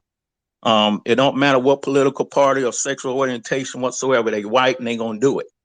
You got some of these Hispanics and some of these Africans doing the same thing. They get in the game, from those folks and doing the same procedures, just like anything else. Right there, I land my plane. Man, fire, brother. Man, thank you for that, brother. And that's that, man. Just like you said, man. Some of these people have never lost that slave step and fetch mentality, man. They really do hold on to the idea of that acceptance thing, and I mean, I see it. It's almost like the people really deep down in their heart really voting, not voting for something, voting. It's like, yeah, man, man, I do ancestors proud for voting for the Democrat that ain't gonna do shit for me. I mean, I'm just so happy and I'm so tearful and I'm joyful. Oh, thank the Lord I get a chance to vote. And you getting, but you just believe that you getting something. I tell you, hey, we over here trying to get something for black folks. Oh, well, see, if you wasn't doing wrong, then the police wouldn't have a reason to come and get you. Now, and this is literally the type of thing that we are dealing with out here. And you're hearing this notion a lot when we talk about the Joshua generation versus that Moses generation, because truth be told, some of these people are just spiritually dead, and I don't think that they have enough. I don't think there's enough spiritual juice in any kind of battery to revive these people into getting the backbone and the spine to fight and at least speak up against white supremacy, because these people on TV were literally making excuses for why we shouldn't push the issue because we just don't have the power, and they in power. When you're saying, well, those are the people in power, well, then say that then, but don't turn around and start saying how influential a black person is. No, you just said they in power. It's not the person with the mic who has the power. It's the person who controls the microphone who has the power. You, my brother. Good point. Hey, there was a brother back in the day. This is when I first hopped on here, long time ago. And actually like 2 years ago, not that long, but nonetheless, the brother told me, he said, we never handled our coon infestation and it's haunted us for 400 years. This, what we're doing today in terms of gatekeeping, pulling paperwork, and I say G-checking a lot of the off-code people, this is something that should have been done years ago. And I know we always speak about that open door policy, to let everybody come on in, let everybody get a word. That has haunted us and that has been to our detriment for years. First off, understand, no community, organization, military, religion has an open door policy. They may say they do, but they really don't. You can't just come into the United States military. You can't just come into America. There are systems in play to where people have to operate within a code of conduct. There are punishments in place if you violate those code of conducts. Everybody understands that except for when it comes to us. We are the only people who get attacked for having a system of punishment in place. We've already ran through the list of what happens. I ain't even got to do it. If you're new to the room, just think about what happens if you sell out W's. Just think about what happens if you sell out the cartels in North Korea or Russia. Go to Russia right now and get on TV and start talking bad about Vladimir Putin. See what happens. Nobody got a problem with that type of punishment for people who violate and throw the community under the bus. But when it comes to us, it's y'all needs to stop the name calling. Y'all's being means. Y'all need to tone that stuff down. No, we do not. No, we do not. And this lets you know that people are being paid to go ahead and throw us under the bus. And the last thing they want is for us to have a system that identifies it and regulates it. That's why on the Black Alpha Network, I'm always talking about regulating. We have to continue to regulate. It ain't hard. You know what's on code and you know what's off code. You know when somebody's selling us out and you know when someone's down for the talk. So if you see somebody right, call them out, G-check them and run them clean off the block, and therefore we'll be in a better position. If they did this in the 1960s and 70s, the Black Panther Party would not have been infiltrated. Martin Luther King would not have been infiltrated. Malcolm X would not have been infiltrated. We all know about Fred Hampton, the William O'Neills of the world. The reason why he was able to perpetrate and then get in and infiltrate is based upon that open door policy. That don't go on no more. We G-check people who look funny style. We G-check people who act weird. We G-check people who come at us with a real approach. When we get negative energy and bad vibes from you, you can't come around. And we don't care about y'all's being means and y'all needs to knock that shit off. I don't care. I'd rather be mean by enforcing the code of conduct than be nice and allow somebody to get rid of our future leaders. Let me tell you something. There are people that should still be right here today but they're not here anymore because the open door policy allows somebody to harm them. Fred Hampton should be alive right now. Okay, can y'all imagine that world if Fred Hampton was never taken off this earth because somebody sold him out because he infiltrated and threw the community under the bus? We have to get serious about G-checking, and the beauty of this lineage, heritage, culture, and this generation and era is that we are. And we don't give a damn. You're not going to shame us. See, they want to shame us out of regulating. You ain't going to shame us out of regulating. As a matter of fact, I take pride in it because there's always going to be somebody who enforces the code. They're called enforcers. And we all have to do it. Every single foundational Black American in this world, we have to all look at it as our duty and as our job to get negative people out the paint. Run them off the block. Treat it like your children. If you see some funny style people hanging around your kids, somebody who may detriment their future or may put them in harm, you're going to G-check them. That's what we have to do in terms of the community, because if not, we're going to have the Charles Barkleys, the Stephen A. Smiths of the world, the Kuhn Clyburn, these people who don't give a damn about us. They will throw us under the bus so quick, and they will do it for free. These folks ain't even selling us out for money no more. They doing it just for acknowledgement. Because remember, acknowledgement from the dominant society, that is their monetary gain. They don't even want money. If Ken or Karen waves at them or smiles at them, they'll throw the whole goddamn community under the bus, because to them, that is the world, because that is who they are beholden to. So we got to continue to regulate. And I'm talking about in the job. I'm talking about school. I'm talking about your neighborhood. If we sit here and have a Black think tank, or we're having some type of, event where Black people are showing up, and here comes the W showing up, and they're trying to perpetrate us and the coons and the minions, we got to get them on out the paint. Because if we can stop them today, then we will have a brighter tomorrow. But if they fester today, then the struggle is going to get hard. And we already know this is a hard enough struggle. One thing about it is when you're dealing with the system of supremacy, you already have your hands full. So to deal with the system of supremacy and then deal with the minions and the puppets of supremacy, that's one thing. And remind you this is different than the 60s and 70s, because the minions and puppets that we talking about, they flying in from all these different countries too. And they look like us, a lot of them. So we got to be very, very precise on who we hang around, who we come around, and who's trying to get in the middle of our events. If somebody ain't right, throw them under the bus. And let me just tell you this real quick, Zilla, because it came across my timeline. I don't know if you've seen it. I heard, and if anybody in the room can correct me if I'm wrong, I'm not sure if this is correct, but it just came across my timeline. And it's exactly what we're talking about. I heard that Vanessa Jones, he came out and he apologized to all white folks on behalf of Black folks for Kanye West. That's to our point, brother. That's exactly what we're talking about. Hey, brother, I don't know if you heard about that. I'm going to send you the link. We can verify that. But I'm not surprised if that's the case, because it goes back to one brother identifying the whole community as anti this and then telling it to a bunch of white folks. Wow. I ain't really surprised, but wow.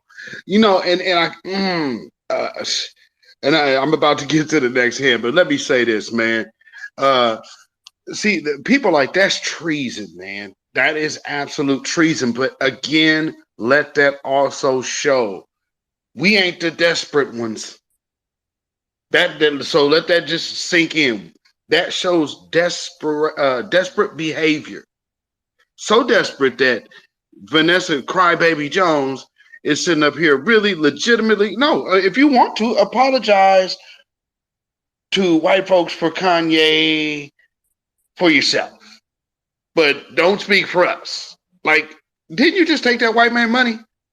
You don't speak for us. You speak for them. Because ain't none of that shit came over here to the community. So miss me, nigga. Anyway, Eastside, is this on you, brother? Hey, peace to the chat, man. I may hear some background noises because I'm on the road. But you know what? It's funny y'all say that. And I like the shout out to Black Alpha, for saying how serious we need to be about codification. But we also need to be serious about power, because we come together when we want to get on some bullshit. We come together when we want to go to these games, these festivals. We come together when we want to party. When we come together, we want to do everything but empower ourselves and each other in our community. That's one thing we need to be serious about. Another thing, what Vanessa should have been apologizing for was all that cooning and buffooning, but he should have been apologizing to us. Same thing with your boy Roly Poly. But that's a whole other topic. The thing is, man, we sit here and we act like we got a lot of time to waste on all this, unnecessary BS, man. And we don't. The window is closing. And the thing is, they're circling their wagons and they're closing their ranks. That's exactly what we should be doing. I've been listening to Professor Black Truth these last few days on intelligence gathering and how we should operate in that sphere. You know, one thing that he said that kind of stood out to me was that we shouldn't have to be told to do this stuff. You know, we should have to sit back and wait and see who's going to be the first one to make a move. Something we should already be taking the initiative of doing. On top of all of that, we shouldn't even really be that worried about putting the resources together. Right now, we all got internet access. How hard is it for us to go where we know these people at? I mean, if you want to pull up on an op when you're out in the streets, you know how to find it. Well, the same principle applies on a much grander scale. We have to learn how to pull ourselves together for a greater purpose, for empowerment. You know, I'm gonna land there for now. There's more I want to say, but I just want to get everybody a chance to speak. You. Yes, sir, my brother.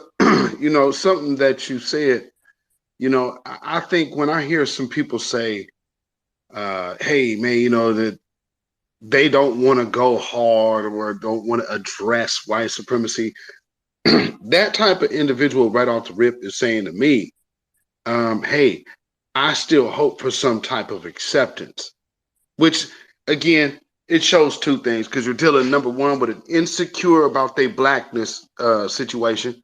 And then on top of that, the fact of the love-hate thing that they have for them, for the white supremacists. So knowing that you're being treated this way, knowing that you're being subjugated, look at Dak Prescott. This bugged out dude comes out talking about, we just need to extend some grace. Grace about what? You talking about a dude that has never showed any ounce of change. And then you know what they do? They go to the classic. Well, look at all the black people he employs. That's like saying go to the plantation and look at all the black slaves. That is exactly the same shit. So again, we have to look at ruining white supremacists' heaven. And that is by telling the truth about what we have dealt with and what we're still dealing with, and just bringing the parallels of understanding from history to the present so we can dictate our future. And unlike years before, we are absolutely taking a strong measure of claiming our future, which is what they don't like. We're naming ourselves. We're identifying ourselves. We're telling you how you're going to treat us. This is something that old group, they can't do. And then, of course, all of them buck-broken dudes and most of them Caribbean dudes on Sports Center and the Nigerian, he's a coward anyway. Those are colonized minds. So they were never built to come over here and fight with us. One of the things I think we have to understand is you're always going to have a few amongst many that will actually be down and rock with us. But for the other ones who show you that they move like that, leave them be. It's okay. We ain't got to save everybody, because that is not our job. Our job is about this empowerment and get these reparations straight up. And so with that being said, another avenue that we mentioned music. Let's go here. Let's go to the media vilification and the propagandizing there. So, like, for instance, you've had what? All of these mass shooters, right? Well, those are the lone wolves. But you have all of these other supposed gun crimes that you'll hear statistics for. You never see any faces, no names or anything. Just, oh yeah, it's been another shooting, but you don't hear anything about, like, who is this? And our town is way too damn small of black folk for not to have anybody mentioned. So when they're talking crime, it's real super vague. But crime means black. You understand what I'm saying? So now the same crime talk is being coupled in with anti-Semitic talk. The ever-growing acceptance. See, that is talking about a community. Because, see, remember, they still holding on to the AAIP in the stash. So my question, brother, what do y'all think will be the next plan or the next drumming up of bullshit of the media to target all black folks just to keep us distracted. What do you think we could expect, brother? Right now, family, looking at the election. Yeah, go ahead. You want to take that, family? It's on you. Yeah, I'm gonna say his next is gonna be the Hispanics. Saying you already went through the Asians, saying the LGBT, the Jews. So the next gonna be Hispanics. They're gonna find some kind of way we're attacking the Hispanics. Saying I'll land my plane right there. Hey, you took the words right out of my mouth, family. I was literally just about to go there because you see, it kind of takes cycles and it'll die down for a little bit and then they'll do a whole circle. Basically, whenever any of these groups needs any type of political momentum or they have some type of policy on the table, the first thing they do is how can we use FBA to get tangibles? And they come and they make us the face of whatever they want. Let me say this, though, brother. While we're here right now, I actually found the Van Jones quote, my brother Zilla. And this is what you get right here on these certified truth spaces. You get the breaking news. So I'm going to say this to everybody in here. Van Jones was at a Jewish community, gathering, I would say. And this guy, out of his own mouth, he said, he apologizes to the Jewish community for the silence of my community. He said, we allow African Americans basically to praise anti-Jewish people. And he said, and we act like we don't know where that hatred comes from, basically saying that we are anti them and we're denying that we are. And he said, but the silence is over. Basically, he apologized. He said that we all know, but we don't talk about it. And he said, because he's saying it now, that the silence is over. He gonna end this. He gonna make us all admit that we're anti that community. That's what Van Jones just said yesterday. And if you rewind about 2 weeks ago, Charles Barkley said that we're anti the rainbow community. This is why these coons are a detriment to the community, and we cannot be shamed for running their ass off the block. Do you see how dangerous that is? Do you see how dangerous that is? Imagine if somebody went out there in the streets and they went up to a gang and said, well, my side don't like y'all. That other side is going to say word, and they're going to feel emboldened to attack. So this type of situation right here, when you're trying to tell somebody that we are anti them and they already have anti-blackness in their own community, this emboldens them to come at us even harder now based on the testimony of another black person. So when a black person gives a testimony that we's all bad, the first thing the dominant society does is they point and they say, see, we didn't say it. They own kind said it. And they've been doing that for years. And Charles Barkley did it 2 weeks ago. Van Jones just did it. And as our brother was just saying, somebody's going to come out and say, y'all know how we treat them Hispanics. So not only do we have these other communities that try to paint us as anti them, we have people within our own community who try to paint us as anti them. So foundational Black American, certified American freedmen are always being made the face of somebody else's problem. And it's not just those other groups that do it to us. It's also these folks on the inside who do it. And we all know goddamn well Charles Barkley and Van Jones don't hold no weight in these streets. They don't talk for none of us here. Okay, I got a pit bull right here and they don't talk for him. This is what we talk about. Misdirection, miseducation, and misrepresentation. And they always go get the biggest coon in the room to be misrepresentative of us. How crazy is that? And man, that's funny that you say these people will literally figure out any and everyone to throw at us. But Vanessa Jones, I'm blown away that this dude actually came out saying that, but it makes so much sense what I've seen now.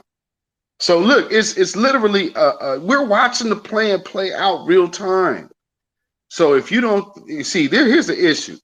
We have black folks working against us and working for as agents of white supremacy. So we have to just address it for what it is when we see it. That's why Stephen A. Smith was doing all that whining about how, hey, man, we just can't label everybody like this just because of difference of opinion. And when you hear difference of opinion, that is literally almost the same shit that you heard Kanye West talking. Do you understand what I'm saying? So when we have these scenarios, just always be mindful of it, okay?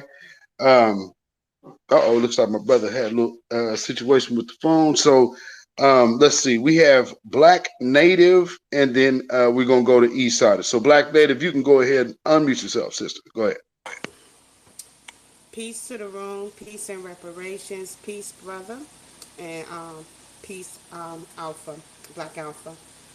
Yeah, you hitting it right on the head. I've been noticing the same propaganda machine going on for about at least a good year or so.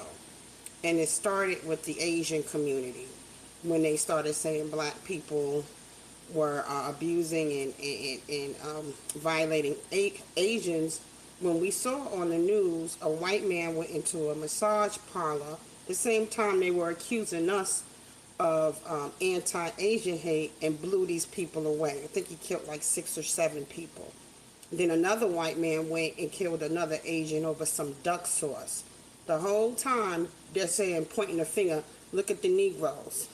Look at what they're doing. But we're seeing it playing out, like you said, in real time, them being attacked by Caucasians. But that was all a scam. That was so they can get that $58 million, so they can get their businesses back on track, because Trump was saying it was the Chinese disease, which is another white man, and that was the propaganda. So they used black people. They came up knowing damn well we wasn't doing shit to them, and threw us under the bus so they can get a fake anti-Asian crime bill under the COVID Relief Act. And you don't even see where's all this anti-Asian hate. It just literally disappeared as soon as they got their checks. It disappeared. And then you had Charles Big Head Barkley, Van Cryan Jones. Both of these brothers are married to white women. I wouldn't expect anything less from them. With the black people are the most homophobic. And now you talking about Van Jones is apologizing for us. He don't apologize. He don't speak for me. He don't speak for anybody in this room. So this is a plan. This is a ploy. Like you said, and I was thinking Hispanics, and I was thinking other black foreigners. They're going to use them next. So it's going to be black people hate Hispanics, and black people hate other black people from the diaspora. So those are the two that we can choose from. So they're already saying we're anti-Semitic, which is actually Semitic. We're homophobic. We're anti-Asian. It was something else. Xenophobic. So they're labeling us, and I want somebody in this room to give me a date, a time, and an event where black people hung somebody, went and blew up their churches, blew up their businesses, burned down their homes, discriminated against people where they couldn't get loans, redlining. I want to know what group of people on this planet have black people ever done this to. And I'm going to wait, because everybody knows we've never done it to anyone, but it's always happened to us. So we need to be very mindful and very careful of what they're pulling right now. They know we coming for reparations. They understand this. And so these are all the little ploys and little tactics that they're trying to use to say, no, they don't deserve it. Look what they're doing to everybody else. So these are the games.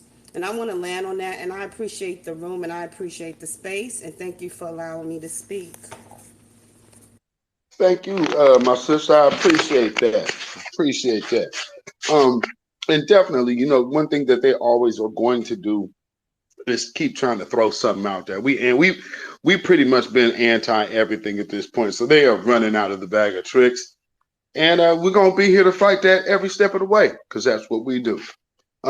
East Side, is this on you? Go ahead and unmute yourself, brother. Hey, you know what? I'd like to piggyback off of what our sister just described in her opening statement. Basically, everything she just described was them throwing rocks and hiding their hand. Because at the end of the day, that's exactly what they're doing. They'll commit all the hate crimes and then blame it on us and make it seem like it's us that's doing it. Like she said, we ain't bombed no church. We ain't discriminated against anybody. We haven't done anything to really oppress or marginalize anybody. We've been, like y'all said, all inclusive. We've been the ones who had an open door policy, and we shouldn't have. But like Jason Black said, Coons walked off the plantation too. You know, they should have just stayed if they didn't want to. If they want to be up on the master that much, they should have just went ahead and stayed and let us do our thing. You know, but so it's come to my attention that I was looking at an article. I think I may have sent y'all. I know I sent it to you, brother, because you responded this morning about Hertz settling out with all those people, all Yeah, this money for these yeah, people I that saw was, that. yeah, for these fictitious thefts that were supposedly taking place. Who do you think they're blaming for that? And to answer your question, who's next? I'll say it's the Ukrainian, because they're already gonna work them. They're gonna work them over here somehow, and we know how that's gonna go. And next thing you know, we'll be anti, European, or we'll be some type of, they'll label us some sort of hate group because we don't appreciate them prioritizing them over us. And I'll land there for now. Appreciate you, brother. And yeah, damn near anybody. Like I said, looking at, if y'all remember, just a few years ago, do y'all remember the old code word for black folks that they used to use in the media? Does anybody remember what they used to call us in the media?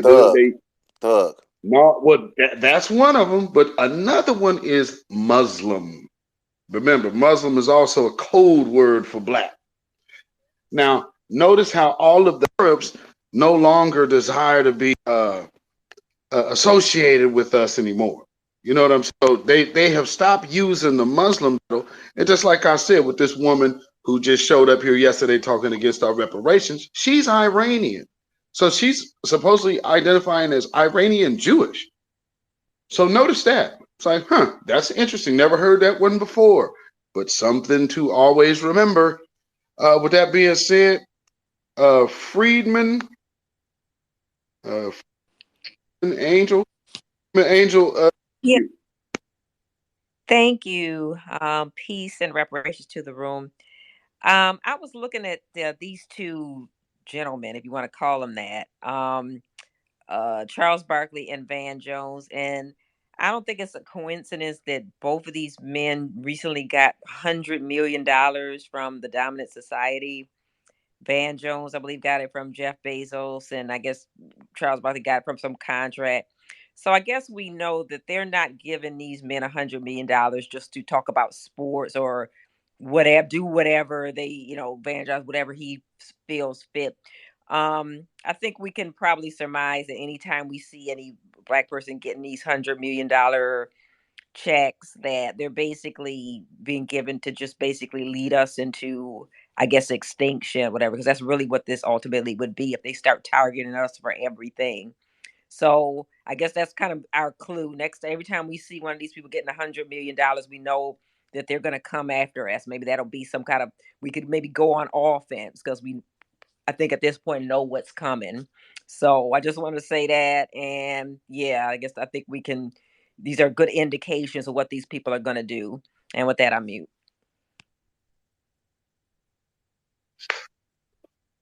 Thank you, sister. I appreciate that. That was a great take.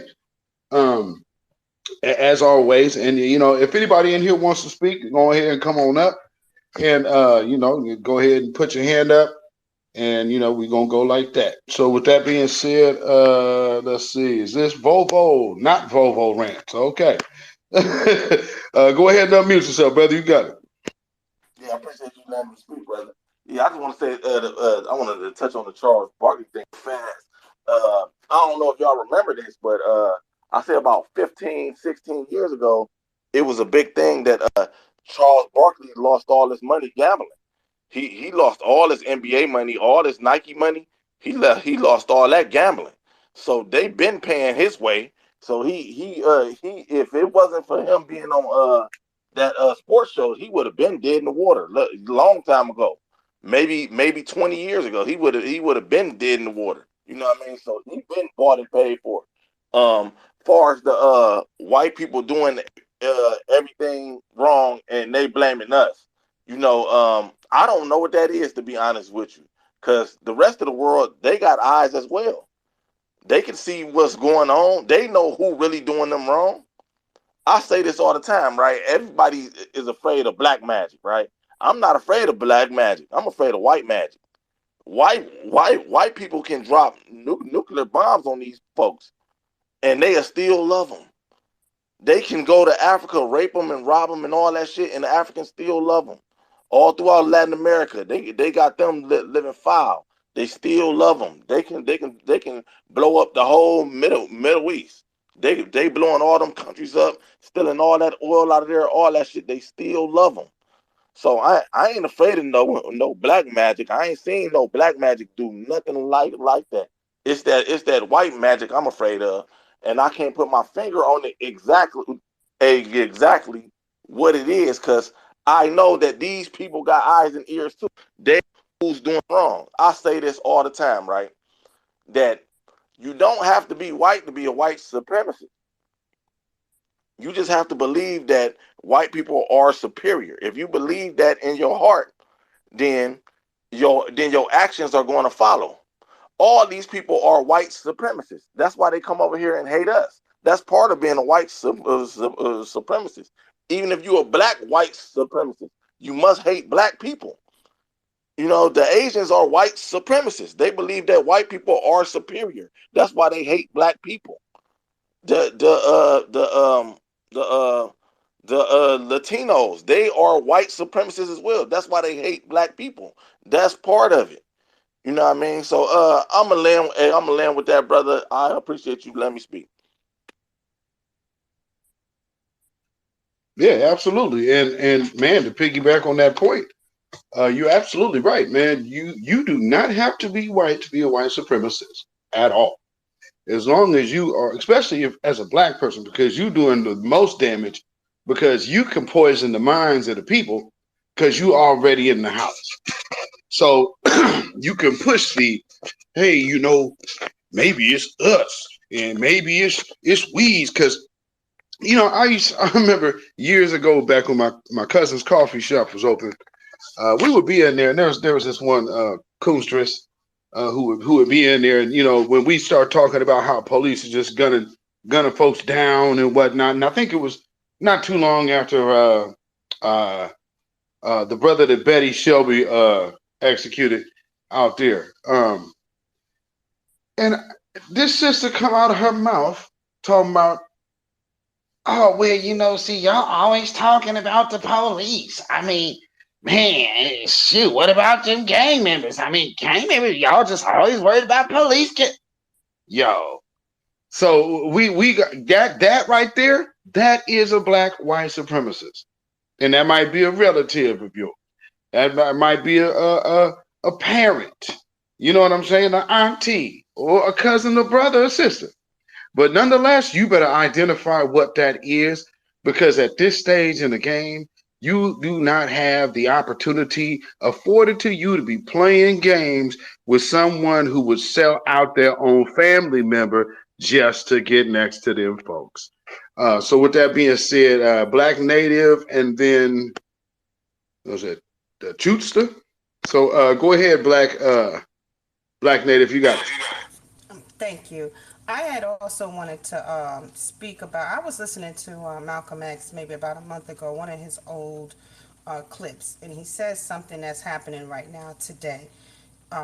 He said we got maybe 1% of our people who are the coons who make decisions for the majority and act like they speak for the majority. He also said that white people have a tendency to prop up Negroes who are in interracial relationships. So let's just let that sink in. Charles Barkley, Van Jones, okay? And also, I was watching, I don't know if anybody watched that clip with Roland Martin, which I can't stand. He was interviewing, or he was on, I think, ESPN with Stephen A. Smith. I'm looking at two coons over there trying to have a intellectual conversation about something that neither one of them agree on. And Stephen A. Smith kind of changed his story up a little bit when it came to Kyrie Irving. because I guess he felt like he was outmatched because he was talking to Roland Martin. And Roland Martin made a couple of good points. But to me, both of them are not even qualified to speak on black issues. I'm not mistaken. Both of them might be have descendants that are not from child slavery. So that was very interesting when I watched that. And I just want to say we need to keep our eyes on the prize. We don't need to have any other distractions. And Alpha, I think Black Alpha said, when we got treasonous people in our mix, which they've been running loose and running rampant for years. We should have been nipped this in the bud. We got the Black Caucus out here. We should have been nipped them in the bud. We should have shut that shit down years ago. And now they're bold with it now. They don't even discuss anything that has anything to do with Black American issues. They're talking about Mexicans and everybody else other than who they need to be addressing. They don't even need to be called the Black Caucus anymore. I don't even know what the fuck they are. Excuse my French. But I just say we keep our eyes on the prize. You know what I'm saying? And it's a lot of distractions that they're doing intentionally because they see we're getting on cold. And it's about time. And I land my plane. Thank you, sister. Again, another great take, and I totally appreciate that. Let's see. That is the Chusta. The Chusta. You can go ahead and unmute yourself. Appreciate the room. Appreciate the host for the room. Everybody, make sure you following the host. Tweet out the room. Let's keep more Black people continuing this dialogue. I really appreciate it. So I'm the Chusta, king of the space Jews. I'm gonna drop a couple geodes and I'm gonna get out y'all way real quick. I love the conversation, but it comes to a point. I might be a little older than some of y'all in here, right? So like, I'm from the era where you got to understand, we know our oppressor used to eat us. Like, understand who our enemy is, right? Like these, like understand who we dealing with, right? So we know they not gonna stop. So now we got to use this technology because they about to take this shit away from us in a minute. And right now, look, everybody all over this United States, some people not even in the United States. Now let's set it up. Let's create networks. Let's understand how we could be utilizing the power that we got. Everybody need to take the onus and start doing something in your community. Everybody could say, hey, we all could point out the problem in the community, but who's going to take the power to say, let's get together and let's start fixing it? It could be cleaning up trash, graffiti, just helping out the kids with ball. Like, it could be anything, but us Black people got to start taking back our community. We know they ain't going to do it for us. We already know that, right? But we got to do it for ourselves. And it's a lot of shit we could do. But one of the main things we got to do is we have to get economically, strategically viable in this United States. We cannot compete with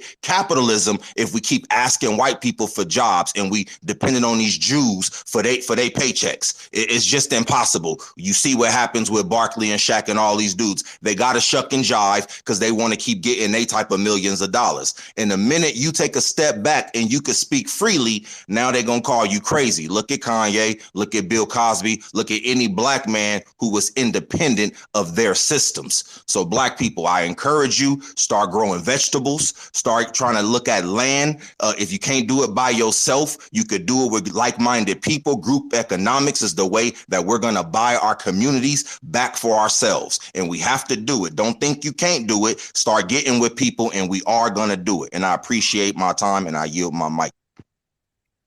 All right. I appreciate that, brother. Thank you. Let's see. Okay, going back to Vano. Or wait. Vovo. My bad. Vovo, you got it, brother. Yeah, I just wanted to drop something and make y'all think, right? Because I'm the type of person, I like to think stuff all the way through to the end. You know what I mean? Why are they doing this? That's what I want to make y'all think about. Why would they grab a Charles Barkley and just push him out there on some clumsy shit and just say, yeah, Black people hate gays too? Like that why would they do that? Why are they using all these other people against us? Why all of a sudden we hate Jews? It is, for me, it's deeper than just reparations and money. Because they print money. They are the money. So it's deeper than that. Who are we? In my mind, it's something specific that they know about us, about our bloodline. to where they must always try to trip us up and sabotage us. It's something that they know, because they don't do that. They don't grab a Puerto Rican Charles Barkley and say, yeah, go out there and say Puerto Ricans hate the gays. They not trying to make the Mexicans the face of Asian hate. They not is always a trip up, is always a sabotage. It's something that they know specifically. I'm talking about, because if you look at it, it's something that somebody, I don't know, I don't want to go too conspiracy theory, but it's somebody I believe that's higher than Biden that's pushing this agenda. There's always an agenda against us. It's always it's always a every week it's a new thing. Oh, now all of a sudden we hate Jews. Where'd that come from? Like, it's just always something like that. So why are they doing that? Why is it always a constant sabotage against us? I just wanted to drop that on y'all to make y'all think. Well, you know, brother, not everything that's called a conspiracy is untrue. So I'll just put it like that. Yeah, to just say it like that. Yeah, they sometimes, you know, if you can't actually prove what you actually know, then you know it's a conspiracy. But that does not necessarily mean it is not true. So yeah, with that being said, let me see what's your name? Who did you boycott today? Who did you boycott today? Go ahead and unmute yourself, and then we're going to Eastsiders. Um, Thank you to the host. Let me see if there's any co-hosts. Thank you for your time, for the space, and hello to. Let me be as clear as I can. Hello to the family members who are in the bloodline of Black Americans. Descendants of slaves. I do not mean to offend anyone in this room, but I'm going to have to start being specific when I say brothers and sisters. I just came up on stage because I heard Black Native talking. I heard other few people talking, and then I looked at the title, and then I thought about last night. I was in a room, and two persons on the stage kept using the word hate. I want to just ask my brothers and sisters to please make note of. I mean, get your notepad out and write down every time you hear a Black person use the word hate. Now, this person used the word hate towards FBA, but see, it's a campaign going on right now, and it's not funny. It's very dangerous. If you have kids and they're gonna have kids and they're gonna have kids before they kids become adults, we will replace the KKK as the hate group in America and around the world. So everybody, every time someone uses that word, they're laying the groundwork. So it will take effect maybe a year from now, maybe 6 months from now, maybe 2 years from now. But they are on a campaign to let it take effect, and it will take effect unless enough of us, Black Americans, push back against it and call it out every time you hear it, because they are not playing games with us. They know exactly what they're doing. They got to lay the groundwork first. They got to say it enough times, over and over and over and over and over until it lands. The same way the Asian folks did it. Everybody used the same playbook on us. Everybody got the same playbook to go against Black Americans and use. They just have to flip the pages. Anytime they need something, they just open a little book and flip it. So everybody has flipped to the page that says, how do we label Black Americans as a hate group?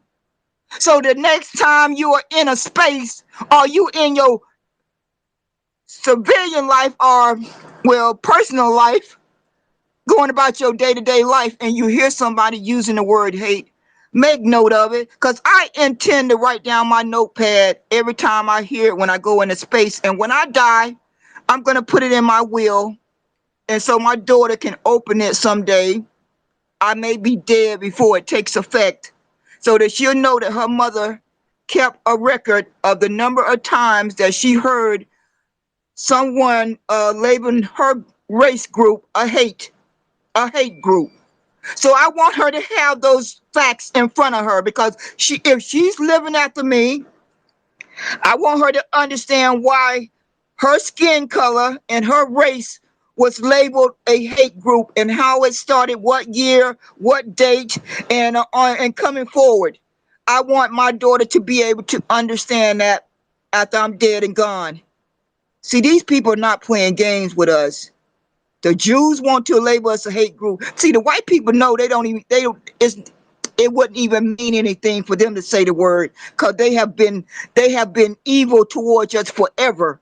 So for them to say out their mouth, we are a hate group, they know it will fall on deaf ears. So they got to make sure every other race group uses it. Do the work for them. That's Latinos and Mexicans, Asians, immigrants, Black Americans who are Black Americans who call other Black Americans hate. So the white people said, well, we can't say it out our mouth, but we can get everybody else to say it out their mouth. And then after it's said enough times, it'll take effect. So I need to get my notepad ready. Thank you for allowing me to speak. Hope y'all have a good day.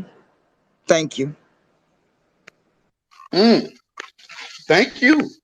Thank you. No, that was great. Thank you very much, sister. And this is how we like to cook around here. We like to hear from the family, especially exchange ideas, exchange notes, as my brother always says. And man, that right there was absolutely fantastic. So again, thank you, sister, because that hit the spot. My brother is back on stage, so I'm going to kick it over to Black Alpha real quick, and then we're going to get to Eastsiders, Kid Gravity, and Vovo. So you got it, brother. Appreciate that, family. I just caught the tail end of that, and definitely our sister was cooking. Big facts, salute to her, because everything she said was absolute on point, 100%. They love having somebody play proxy. They love having a proxy, so they could always say, we didn't do it, they did it. It's not our fault, it's y'all fault. We didn't come up with that. That's what y'all say about yourself. That is the biggest means for them trying to perpetrate upon foundational Black Americans and just Black people in general. So they, I guess, in essence, they feel they can keep their hands clean. I call it a supremacist satisfaction. And what it is that they can go to the little church and they can go to dinner table and they can run around and act like they're these great people who have done no harm on anybody because they had someone else doing all the foul work. So that's absolutely true. Glad to be back. I was listening, family, but I was dropping because, I'm out here in the country and everything. But let's keep this thing going and keep this thing cooking for sure. Eastsiders, it's on you. Yeah, I appreciate it. I just managed to get a chance to park. I want to answer our brother question. He asks, what is it about us that have everybody at our necks at all time? Just a quick bit of history. Not too deep. I mean, we're God's chosen people. You know what I'm saying? I know I may do a lot of profanity and all this other stuff. At the end of the day, we're God's chosen people. We are the real, Israelites. It's spoken of in the Bible. Everything that they went through is exactly what we're going through. History has a way of repeating itself. Now, fast forward all the way to the Second World War. Hitler was always talking about the master race. See, the master race that he envisioned was an Aryan race. But see, what he also came to grips with was that the master race was us. We were the first people here, period. That's not even up for debate. You can't go nowhere on this planet and don't see Black folks. You can go to the remote part, of Europe. You can go all the way to Asia. You can go all the way to Antarctica. Hell, you can go to Alaska. You got those indigenous people that they talked about, that was rousted during the Bering Strait, when the Russians crossed that Bering Strait. Those are Black people. They weren't white Eskimos. They were Black. We just tolerated the cold better up on that side of town. It's just, we are the original people. We are God's chosen. That's why everybody is at our necks the way they are. And if we're going to take it to a spiritual level, what is the best way, for I guess the forces of evil, if you will, or Satan or the devil, whoever you want to call them, is to go against God is by attacking his people. And what he's doing, he's giving us enough time to straighten it up. and do the best we can at empowering ourselves, uplifting the Most High, playing our position. Now this is gonna get dark, and I ask that y'all forgive me for saying this, and I hate that it comes across. I don't want to come across like an agent, because I know that's been said around some of these parts that if we make certain suggestions that it sounds like agent talk. But if you ask me, we all know the penalty for treason, and I'll leave it there. I'll land. Most definitely. I understand what you mean, brother. Kid Gravity is on you, and then Volvo, and then we're going to double back to who did you boycott today? So you got to Kid Gravity. Can you hear me? Yep. All right. Somebody said there's somebody higher than Biden. That's George Soros. And the fact that he put so much money into the elections should alarm you, but also he put so much money into into y'all's reparation claims, and he's starting to go international with it. So that's why you're seeing a lot of media not even talking about it in a favorable light, because that's by design. And now, even to this day, he's still trying to get Tucker Carlson fired for even inventing his name. So we have to also make sure when we have these conversations, his name is being put to the forefront so our people understand who's the mastermind of why we're not getting anywhere. This is the dude, and I'm gonna land there. Yes, indeed. Actually, him and the other dude who used to be over Google. What's the hell that dude named Hans? That weird sick dude. Yeah. So again, like I said earlier, not everything that they say is conspiracy is. Volvo, it's on you, brother. Oh yeah, I appreciate you, bro. I was just wondering if y'all caught that article on December 1st, where they starting to blame us for the problems in Russia.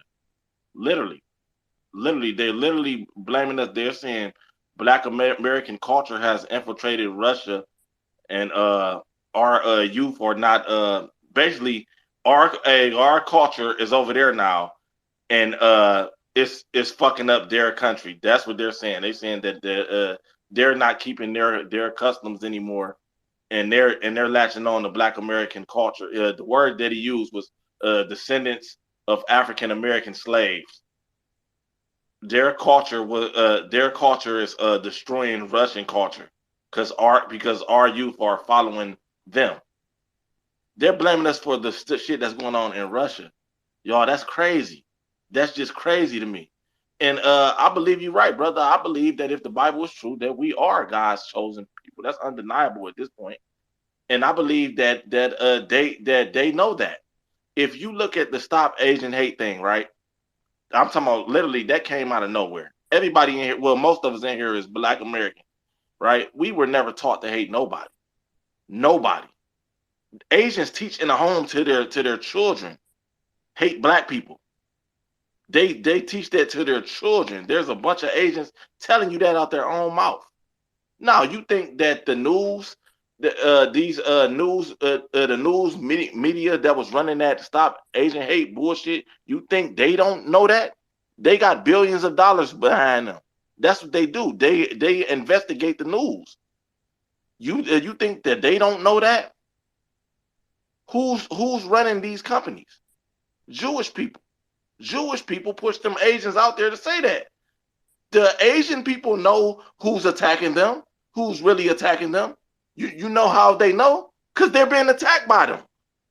That's how they know. I mean, you know who commit crimes against you. You can see. You got two eyes. They might be slanty.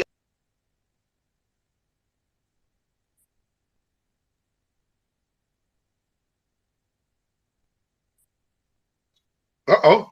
You still there, Volvo? Did we lose Volvo? Can you hear Volvo speaking, brother? I can't hear anything. Okay. We might have lost him. Okay, we might have lost Volvo.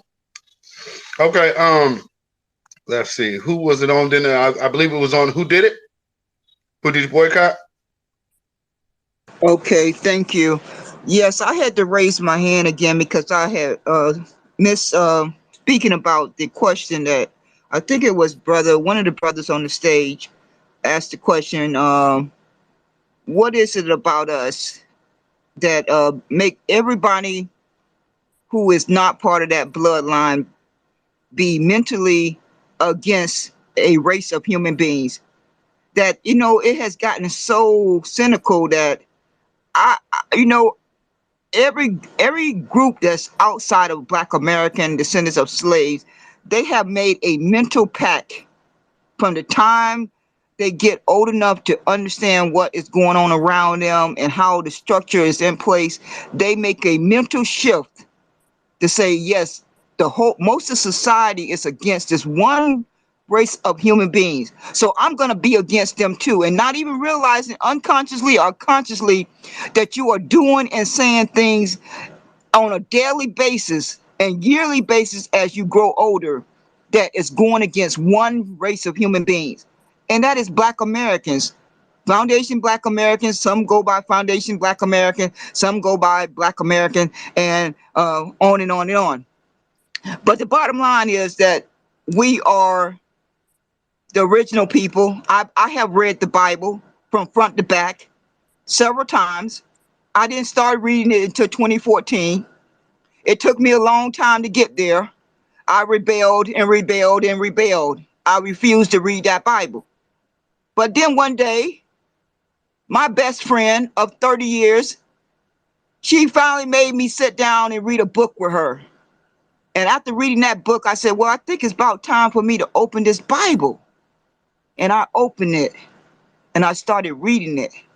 And then I had a question for my best friend. I said, well, that part in the Bible where they're talking about those people being in slavery for over 400 years, that sounds like us.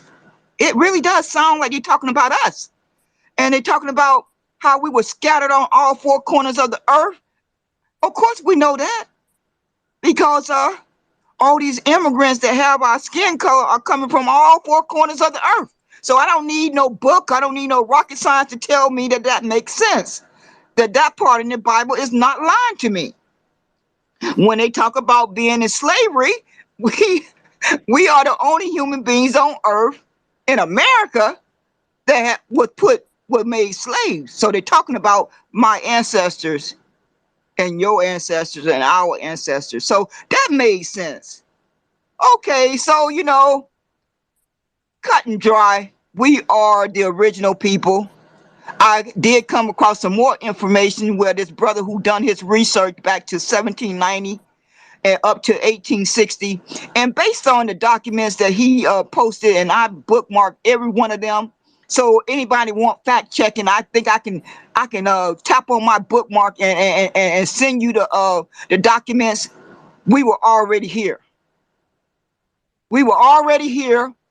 And when they lied to me in 11th grade when I took Black history and learned about slavery and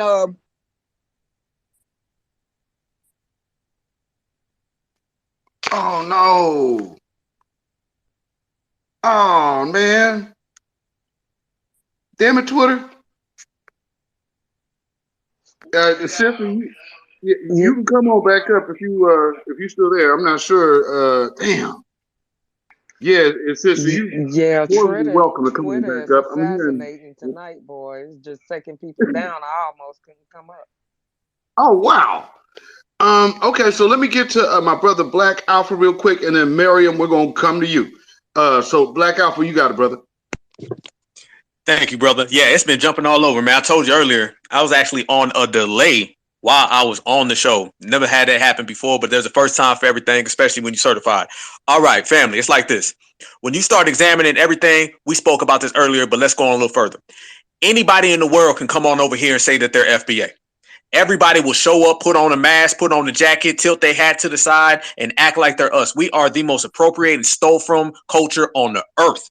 But soon as we even acknowledge something, everybody's got a problem with it. They got an issue with Black folks saying that we're this. They got an issue with Black folks saying we're that. But soon as Black folks start speaking truth to power, then all of a sudden it becomes such a dreaded minor issue. We got to look at it from this aspect. Our brother Kyrie Irving, as well as others, they never said a thing and were punished for it. But yet, you got Rachel Dolezal who tells everybody that she is black. This is a W woman who tells the world that she's a black woman. You got this thing they running with now called transracial. And I don't see nobody out here trying to be transracial other than trying to be black. This is a means where people can put on black. You got people on the internet right now that are doing makeup, and they're putting on makeup trying to look like black women, putting all the makeup on and everything so they can look like one of our sisters. And you know, can't nobody look like our sisters, so they fall flat on their face trying to. But this is the type of stuff that we see.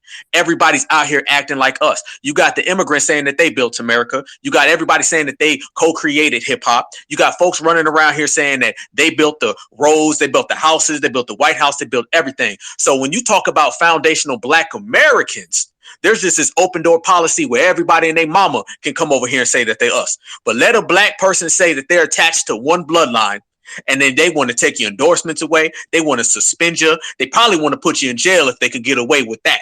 So you see the situation and you see the flip flop. Only thing we got to continue to do is what me and my brother was saying earlier. And just if you say something, stand on it.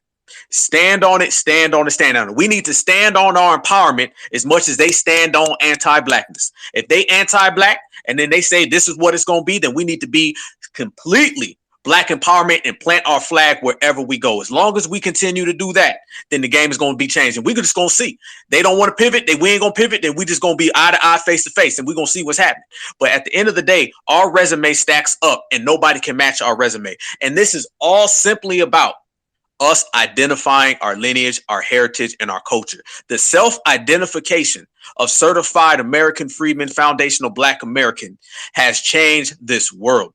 Everybody now has an issue with us because we are representing who we are. When we didn't represent who we were and we was running around saying we not this and we not Americans and this don't belong to us and we just some slaves and we running through the fields, they had no problem with that. You go back to the Yes We Can era, everybody was cool. They didn't mind it because things were working for them. Soon as we started representing ourselves, soon as we start identifying ourselves, as soon as we started putting it down for our cause, now everybody shook. And our brother said it earlier. They over there blaming us in places we ain't even been to.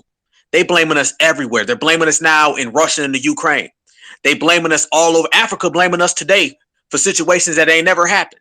This is what it is. Everybody wakes up in the morning and they got a bone to pick with foundational Black Americans. Because remember this, anti-Blackness is a thing that binds the world, okay? And anti-freedmen is a special form of anti-Blackness. Everybody, they can have a different religion, a different culture. They can talk different, walk different, don't get along in anywhere of their life. But all of a sudden, when it comes to being anti-us, they become best friends. This group will be from the Western Hemisphere. This group will be from the Eastern Hemisphere. This group will be in the jungle. This group will be in the desert. This group can be Muslims. This group can be Jewish. This group can be Christians, Catholics. They can be whatever they want. The one thing that they all have in common is that they are anti-foundational Black American, and they will team up to be anti-foundational Black American. This is the world we live in, and it shows you how strong and powerful we are. The very fact that people got to put all their pieces together just to come at us. So it shows you that we on the right path, we on the right page, and we on the right game. So all we got to do is continue to regulate, let everybody know what time it is. And at the end of the day, if they would have broke us, they would have did it 400, 500 years ago. And the very fact that we still here right now shows you what it's going to be like tomorrow. We're going to represent for the past, the present, and the future. And not only are we going to do that, we're going to do it in style. As I always say on the Black Alpha Network, we fly and they don't qualify. So they got two choices. They can give it up, they can get it took, and they can bow down. Back to you, brother. And Kid Gravity, thank you, brother. I just saw your message. So yeah, I guess I was right. R. Kelly's defense team seeks acquittal or new trial following federal child, blah, blah, blah. You know what's going on. So, yeah, that looks like it's true. So who knows if this cat gets his stuff acquitted, which they're saying this is also the same attorney that actually got Bill Cosby home. So who knows? If he get out, he better come cut them records quick. So Sister Miriam, it is on you. Go ahead and unmute yourself, sis. You got it. Hey there, grand evening, family. Shout outs to you, Brother Scylla, of course, Brother Black Alpha. Hey, what's up, Kid Gravity? And I don't know if Brother Afro is in the room, but to the whole crew, what's up to you? Peace, love, and blessings. And may we forever um, say what's on our hearts and our chests and ring with the truth of our tongues. May it never be split.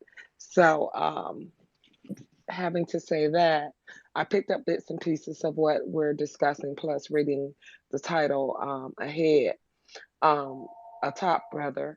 I mean, it's almost an oxymoron to even put Semite or Semitism anywhere near the word black, because we all know that if we want to get really technical, let's get it.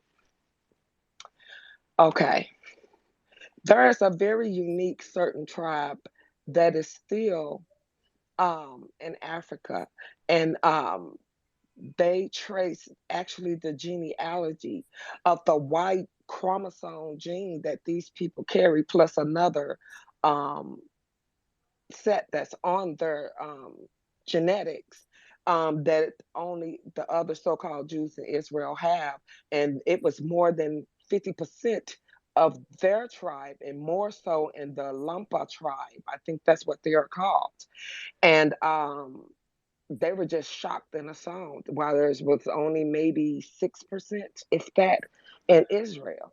So, and also they actually can, because their original Torah got lost over to one of the many um, trips back over back to the motherland, but they were back and forth through there. And who were these original people? Okay, they still have the many ancient customs. They, don't partake of the meat. Just a lot of their customs that in which the um, so-called Jewish people in Israel study and practice, it's their way of life, and they were not influenced and infiltrated by anyone else. They allowed them over time to come there to document such things, and now you have so many different. They just under the divine judgment of the universe that they are telling.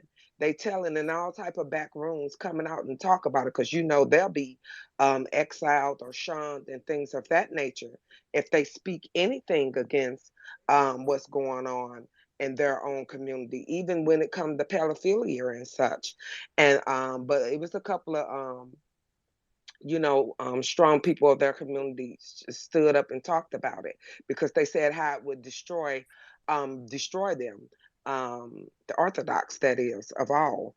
So it's just many things coming out about them and their practices and how they chose to hide the truth, and not only hide the truth, make it part of their religion, as to ostracize, enslave, and murder indigenous blacks, whether it be here on the America soil or there on the motherland soil. And another thing, those 144,000 that the Bible talks about, because I look at it as tools of that you use of discipline, that only to guide you towards your own spirituality. You were never meant to just stay there in a religion.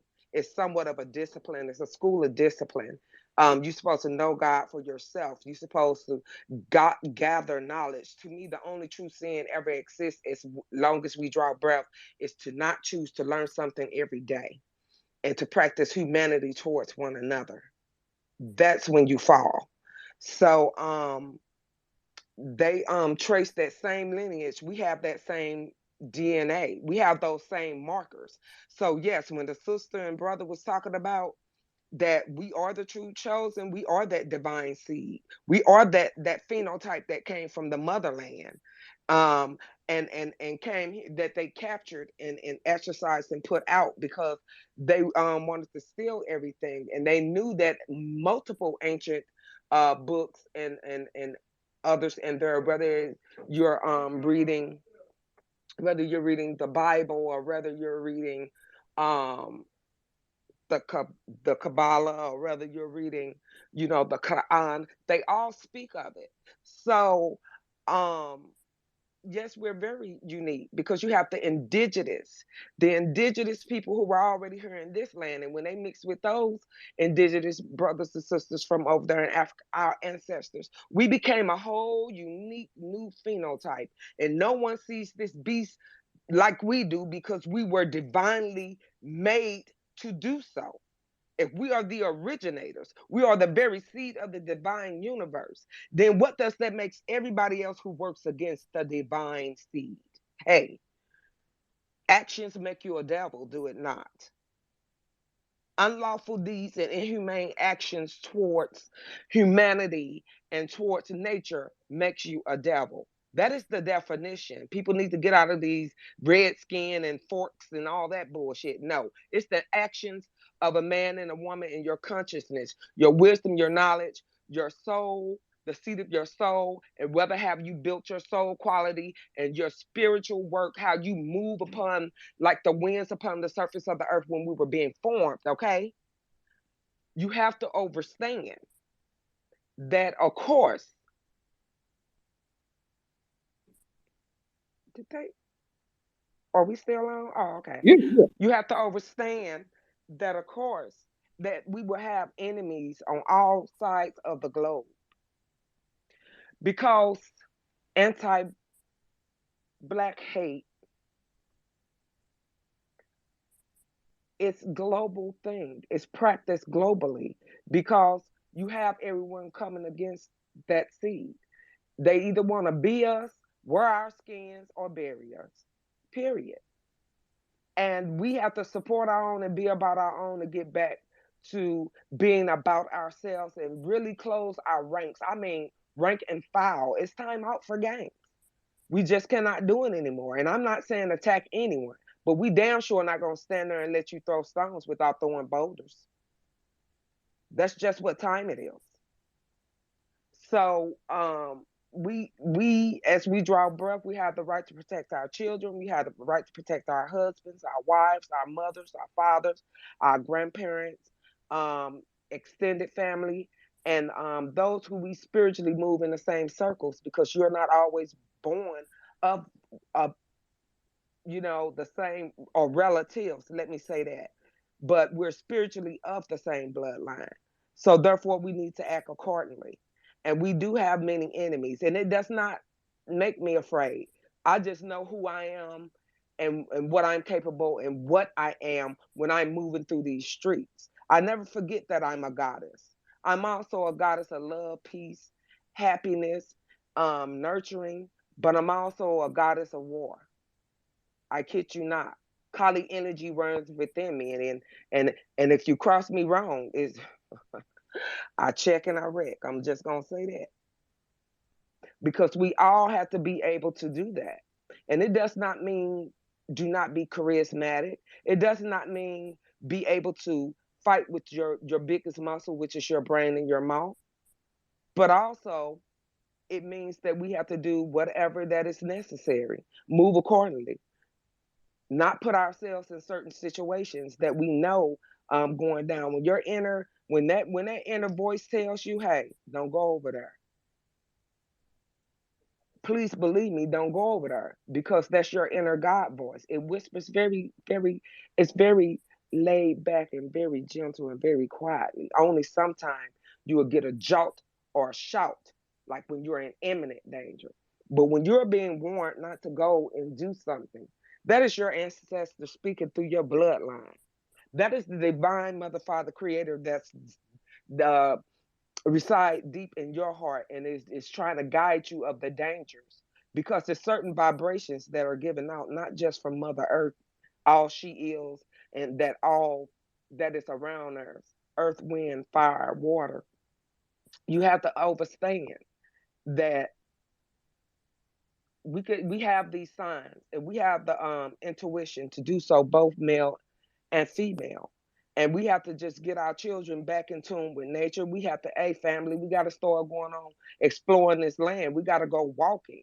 We got to be able to hike at least 2 to 5 miles off tees. I say, do your diet, do your calisthenics, do all those good things. And we just have to hold each other accountable. And I'll listen in a little more and I'll yield the floor. Thank you. Thank you as always, Sister Miriam. Brother Alpha, did you want to chime in before we get to the next hand? Yes, I do. First off, I got to say I love hearing our sister talk. I can listen to her talk for hours and hours. Appreciate you, sister. Always good knowledge and energy. Absolutely, I agree 100%, 100% about what our sister just, alluded to in terms of who we are, knowing who we are, feeling it, you know what I'm saying, understanding the energy, understanding where we come from, and not allowing anybody to take us off of that path. Not allowing anybody, because the whole world is always going to come and tell us who we ain't. You feel me? You ever notice when they tell us who we ain't, it's always something great. Whenever they tell us who we are, it's something bad. So we already identified the play. We see the misdirection. And as we speak, it's misdirection, miseducation, and misrepresentation. And fortunately for us and unfortunately for them, this era of all of us, everybody in this room right here, we are the ones who are changing that. We are the ones who are making our own causes. We're the ones marching to the beat of our own drums, the way it's supposed to be, the way it should always have been. But guess what? It is now. So the best part about it, family, is to continue to self-identify, to continue to radiate, permeate that real strong energy. And once you know who you are, and then you operate in the same exact manner, everybody around you will get on board or they will fall off board, and it'll have a way of working things out, just like my brother Zilla always tells me. Back to you, family. Absolutely, my brother. And the other thing about that is is that it is, and you're right, Miriam, it is pretty much like an oxymoron.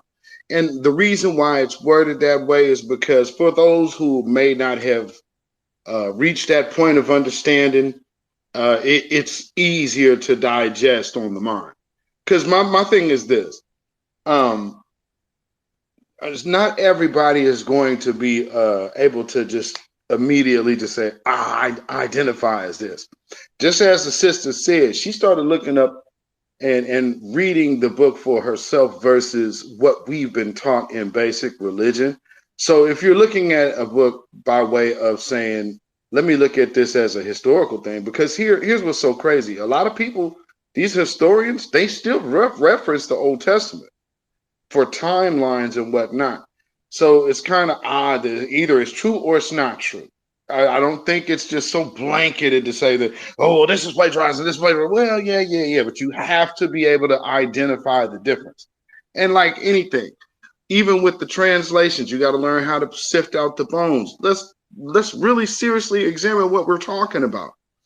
We're talking about having our history absolutely erased, and it's been very effective. So no way would these people be going out of their way to throw you proper information.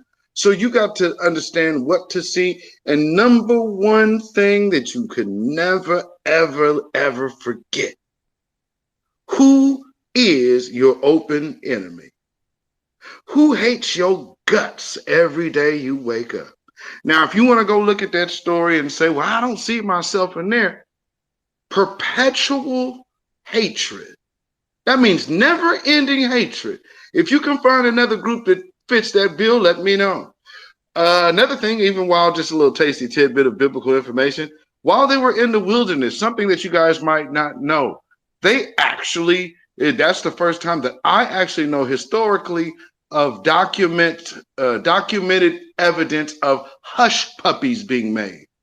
I'm not familiar with white people really creating hush, and literally they did it in the desert, but hush puppies in the desert, family. So I'm just saying, and not only that, if this one thing right here don't tell you that these folks are some niggas, let me tell you this. When Moses went up to the hill, they went up there and said, hey man, how we know that he just talking to God? Matter of fact, man, we was better off in Egypt as slaves. Shit. Matter of fact, when he come down off this hill, we gonna kill this nigga. We gonna kill this nigga and his sister. So what we need to do is as soon as he come back down, we jumping on top. We jumping on his top, nigga. We getting this nigga out the paint and hope that these Egyptians take us back. Now, who the hell does that fit? Don't that sound like these niggas you see out here? And so I'm just saying, like, but because can't no pastor get up in no pulpit and tell you the truth like I'm saying right now, you ain't gonna get it like this. But yeah, I'm just saying, putting it in practical sense. Shit. Okay, prime example. Righteous man or a proven thief and murderer. What's different from then to now? You know, good and goddamn well y'all gonna go for the drill rapper. Oh, he's better. Oh, this nigga over here talking about fighting white supremacy shit. No, we just gonna be having money and having fun. Man, I'm just saying it's more practical than you think it is. That's all I'm saying. I ain't trying to push nothing down your throat. I've never done that. But nonetheless, since the conversation came up, I just wanted to give that little tasty tidbit on it. But with that being said, who did you boycott today? Sister, you can go ahead and then we'll go back to Mary. Yes, thank you again. I got knocked out the room, so I'm not sure where I got cut off at, so I'm gonna leave it there. I can't repeat what I said. Probably couldn't go back in my head and rattle it off, but I did want to raise my hand and make a few comments on what Marion and the brother and you just pointed out. I mean, every time one of us open our mouth, we're able to pinpoint, you know, just little details that a common sense person will be able to make sense of. So you don't have to, rack your brain or take somebody else's word for it. Just open the book. Just open the Bible and read it for yourself. And if you walk away from reading that Bible and you can't pick out bits and bits of information in there that can help you understand what your life experience has been like, then and what the enemy has been doing to you, that how the comparison is right there in writing. I don't know what else to say, but I'm thankful that I read it, because I have you to know I feel empowered after reading that book and being able to decipher some of it. Half of what I read I couldn't make sense of, but the parts that I did need to make sense of, I was able to. And by doing that, I was able to empower myself and understand how I need to move, how I need to think. And nobody is taking that away from me. So you have to understand how to think the right way, and it's an ongoing process. Every one of us in here have that ability. Every one of us wake up every day trying to make the right choices and right decisions and try to decipher this, decipher that, and decipher that. And you got to be able to do that. And you, hopefully with more information and more knowledge, you are able to decipher better and faster, because they're throwing everything but the kitchen sink at us. Every race has been coming attacking us. That's plain as day. Every race will let you know how they feel about Black Americans, Foundation Black Americans. And I just go one step further. When Jalen Walker, our brother, got shot 90 times, I woke up the next day and I know Black people felt it, but I didn't see everybody else out in front of their yard shouting to the top of their lungs. I didn't see any news broadcast conferences or anything calling those people, those persons who shot our brother 90 times, for them to be prosecuted, to be really I wish they could be the H word or lynched or something like that, along those lines. But they won't speak of those words out their mouth because they're part of their club. They call it like, well, they're my kind. All those persons who shot that gun for 90 times is part of their people. So they're not going to have no news, be on no news station talking bad about them and calling them out and saying, well, how could you call yourself a human being and you could shoot another human being 90 times? How can you call American a civilized society when you woke up the next day, you laid down and slept like a baby, and you woke up the next day and carried on? You're not part of a civilized society. None of us are. I mean, it's just that simple. We are the chosen people. We are the only thing holding the fiber of this world together. From here to there, it has always been our line of defense over here that has held the world together. When Hades are getting ran down by horses, when people in Africa are crying about whatever that apartheid, whatever that word is, everybody calls on us. From here to Timbuktu, everybody cries to us. The Asians cry to us, the LGBTQ, the women's lib, the the Latinos, everybody cry to the black people when they need something. But why do everybody cry to us if it's something so wrong with us? Because we are the last line of defense. We the only thing holding the fiber of this world together. Because we are the chosen people. We are the only ones walking around with humanity. It's not rocket science. So they got to overthrow us. They either got to kill us off, program us, or understand that this day was coming. This day was coming. It was coming as sure as what your name is on your birth certificate. This day and time was coming where black Americans were going to take their rightful place. And now everybody is crying. Everybody's crying because them black people are leaving us. They want to separate. They're waking up. They're thinking. They're reading. They're talking. They're doing everything under the sun to take their rightful place. And we can't have that. We can't allow them to do that. Everyone is frightened. If you were in their shoes, wouldn't you be frightened that you've been a part of the club, the secret club to mistreat one race of human beings? Wouldn't you be scared if you had to trade places with them? It's not rocket science. Just stay focused. Stay focused because it's getting ready to get ugly.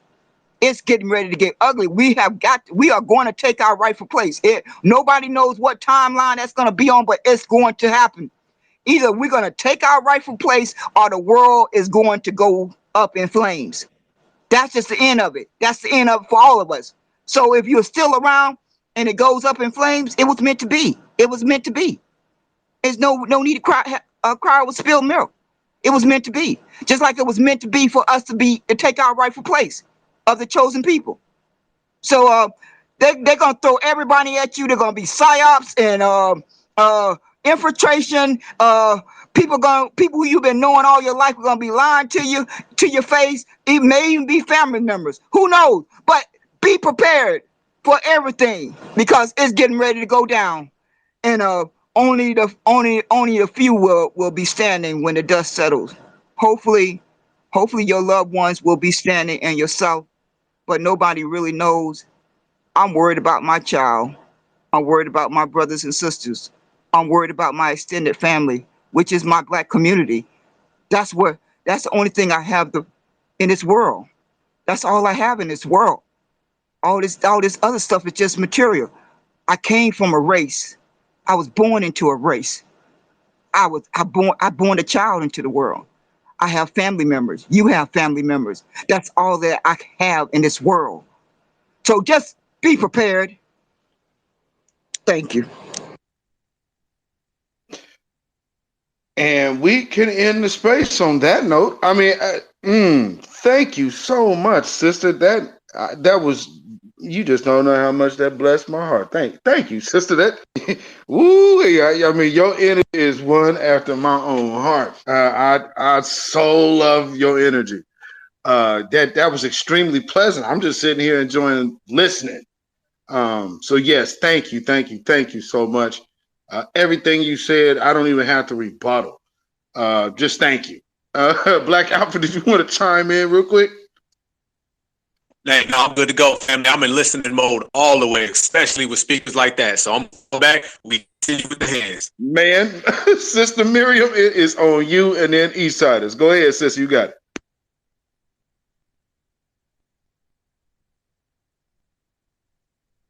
Uh-oh, Sister Miriam, are you there?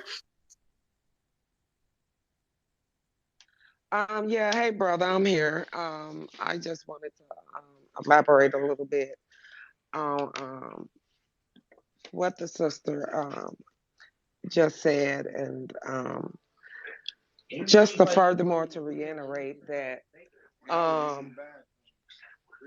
we really do have to keep our heads on straight and knowing whether it's just the sciences or whether it's whatever book of knowledge that you're studying or whatever book of faith, and to realize who they're really speaking about, knowing how to decode, because although people say you can read the Bible, but you have to know how to decode it. It's written in code.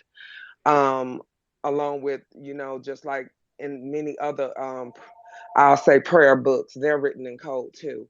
but it's not that hard to decipher because the more you read it, the more your eyes are open up. Don't be gullible and take it word verbatim. It's using a lot of metaphors and personification. You don't know what that is, look it up. I'm not gonna just feed you every word out of my mouth. Do some of the work, and um, you don't have to take our word for it. Like the sister said, look, pick up a book, take a look. You got baby computers in your hand, your phones, or go to an actual big computer and do what it do. Sit your ass down and meditate in the sunlight or in the moonlight for a good 20 minutes and deep breathe. The universe will start tapping you and giving you energy, but your diet got to be straight. I ain't saying you can't drink and smoke and cuss or whatever, but it's a time and place for that. Get the fuck out of party mode, okay? And a lot of us are programmed to be on survival mode. When you're in survival mode, you don't think about much else but surviving. Understand that we are more than surviving. We're survivors. We got what it takes to push through and to get through. We always have. It's in our DNA. It's in our bloodline. We've been fighting this fucking beast for thousands of years. It just happened to be over 500 and a half. I'll say about a good six and a half 100 years on this soil. But you know what I'm saying? Because that's the new kid to the block. And it is our anti-human. If we are human beings, everybody else gotta be a mankind. Don't get me mad. Don't be mad at me about it.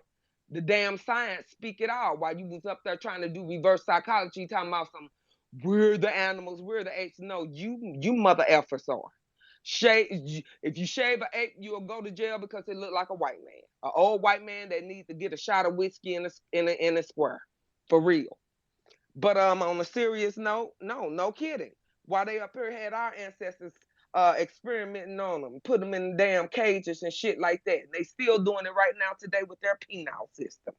If you in a military, they forcing your ass to take shots and jocks and everything else, and practicing and putting you in all type of experimental mind fuck situations. I'm just telling the truth. It is what it is. But getting back, let me hum and woosah myself.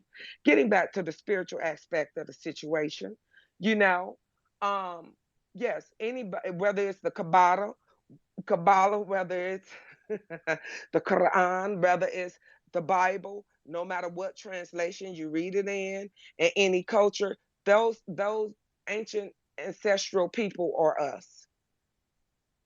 And now we reside here in these United Snakes of America. And that's why everybody's mad because they done signed their soul and their next kid's soul over with this beast to help him pad the numbers against the divine seed. And a lot of people repenting now and they waking up, no matter the color. I mean, people nationwide, especially so-called Jewish people. A lot of them low-key making videos. If only you knew such and such and such a here's your such a. I mean, it's wonderful to hear it out of your mouth, but I already studied and know, so I be fact checking their asses as they spouting out what they believe that they're sharing knowledge that we so gullible and don't know about. Although a lot of brothers and sisters could use it, I ain't gonna knock it. I respect everybody at whatever level of overstanding that they're at. Notice I didn't say understanding, overstanding that they're at, because it's a process indeed. It's definitely a process. And but it's not that difficult. Just like you choose to take in a deep breath or you could choose to breathe shallow. You'll leave yourself susceptible to a lot of lung infections and everything else. Damn near feel like you're about to pass out until you take that deep breath. And then you exhale. You know what I'm saying? So it's a matter of training yourself and until it becomes just so natural part of your lifestyle that you don't even think about it. It's like breathing to you. Drinking enough water. Stop drinking all these impurities and all these uh, different things that have all these um, chemicals and other things and all these, don't be lazy. Grow a box garden. Because if you don't grow it, I'm telling you, the stuff that's in the grocery store is no longer food. It hasn't been food for about 15 years. But it's really not food now. It literally disintegrates. If you put it on your table or something, it literally, a fruit or a vegetable, it literally disintegrates and turn rotten right before your eyes, because they already picking rotten fruit and injecting it with color and steroids and shit that you don't even supposed to eat. They already injecting it with that, and it's pretty much just the plastic. You might as well get the plastic fruit that your mom and grandma and them used to have on the table. You might as well go on and take a mouthful of that. They just let this guy start putting forth plastic rice. They've been doing that in China for the longest time. I'm like, rice is the most plentiful thing you could get and eat. Why are you sitting up here pushing plastics on people? By any means necessary, they are going to come for us, be it by air, soil, or water. They that's what they are. They're eugenicists. They poison the whole of society and hold it in step for a few. So we, by us being conscious brothers and sisters, we know that we have to just keep our mind right and push forward and do what it do. But I know you need to end the space soon, brother. Be still in Black Alpha. I love you guys. Peace, love, light, and protection and prosperity. And I yield the floor. Good night, family. Thank you so much, sister. And by the way, family, real quick, make sure you go to YouTube and go follow me, go follow Beatzilla PDX official on YouTube, and then head right over, go follow my brother Black Alpha Network on YouTube. Of course, go follow our brothers Torian Rain Reloaded, Kid Gravity Beyond, and also Afro Elite. And then, of course, shout out to Brother Sage, who was in here earlier. Go check out Brother Sage Nation's music. And man, thank you all to everybody who supports our spaces, man. Much appreciative of all of that and all of the speakers, of course, for what you do. With that being said, Brother Eastside, it's on you. Go ahead, brother.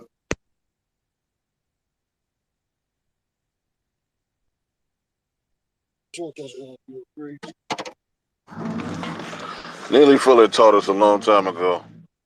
You know. Hmm? Oh, yeah. My apologies. I'm ill my mechanic, but yeah. Neely Fuller taught us a long time ago that white supremacy believe in controlling both sides of a conversation, and Jason Black told us that power knows how to protect itself. Him and Professor Black Truth actually did video essays on how power protects themselves. And when our sister was talking about how come they don't how come when that brother got killed, when they shot him 60 times, they wasn't talking about deleting them then. Yeah, because they haven't gotten off code. Now, if they had went and tried to get those race soldiers when they were supposed to, then they probably would have gotten deleted. Because of how power is protected. They believe in getting rid of all forms of opposition, even if it is their own. Remember the last point that the last point that Neely Fuller made in Maximum Sophisticated Confusion was white sacrifice. They feel like they're getting online with each other, then they'll go ahead and delete them. I'll land there for now. No doubt, no doubt. I hear some engine talk going in the background. It's all good, brother. I completely understand. I'm hearing talk about seals.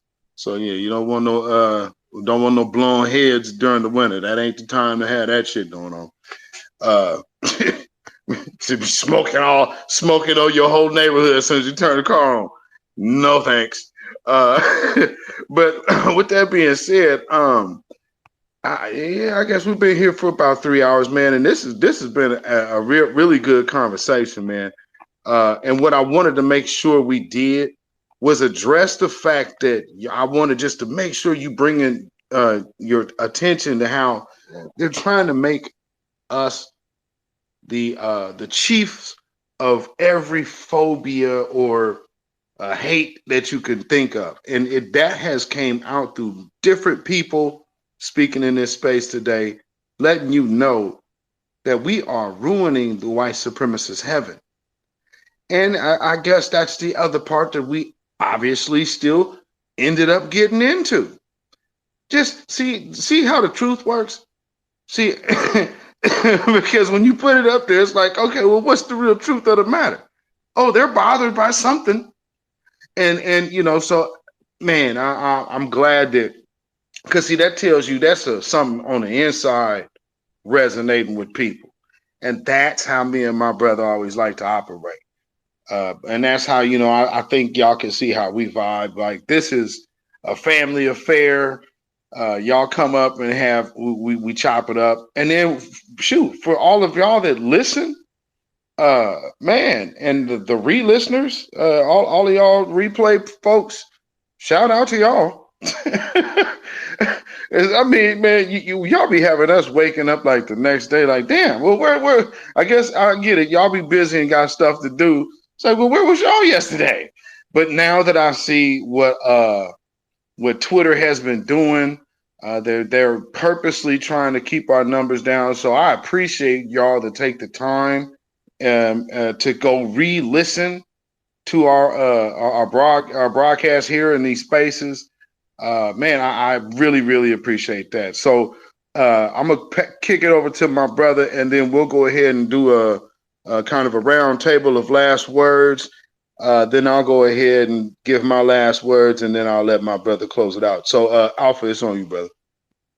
Appreciate that, family. I have to admit, though, brother, I am one of those re-listeners, because even though I sit here on these panels, family, I always go back and I re-listen and I take notes, literally.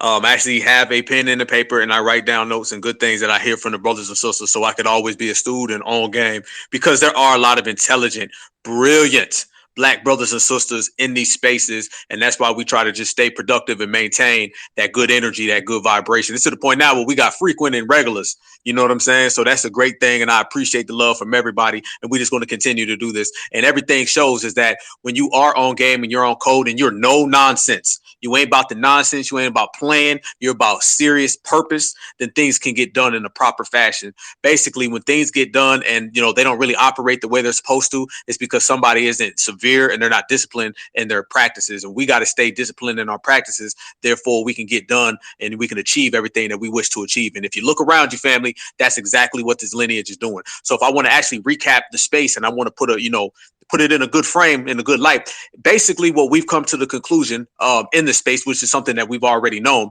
is that we are great. Everyone knows we're great. They may not admit it. They may not accept it. They may not acknowledge it. They may keep it in their mouth. They may hide it. They may say it under their breath. But at the end of the day, we are great. We are exceptional. Nobody's resume stacks next to us. We are one of a kind, unique, and exceptional. And everyone, whether they want to put it on the front line or not, they know that. Therefore, they come up with all these schemes, plots, and plans, and they can disrupt us and derail us and all that. And what's really making them upset right now is that there used to be a time when they could scheme and plot against us and it worked without a hitch. It would work. They'd send out the coons, the sambos, the tap dancers, the buck breakers. They'd send out all of those people and it would work. But now, in this era, in this time, in this day, it's changed. And everything that they throw at us, we throw something back and we deflect everything that they try to put upon us. So that is shots out to us. That's representation of how we are and why we are on code. And family, let's be real. We've all noticed this, and this will be the second point that I make. This is different. There's something different in the air. Salute to our sisters who pointed this out very, very elegantly.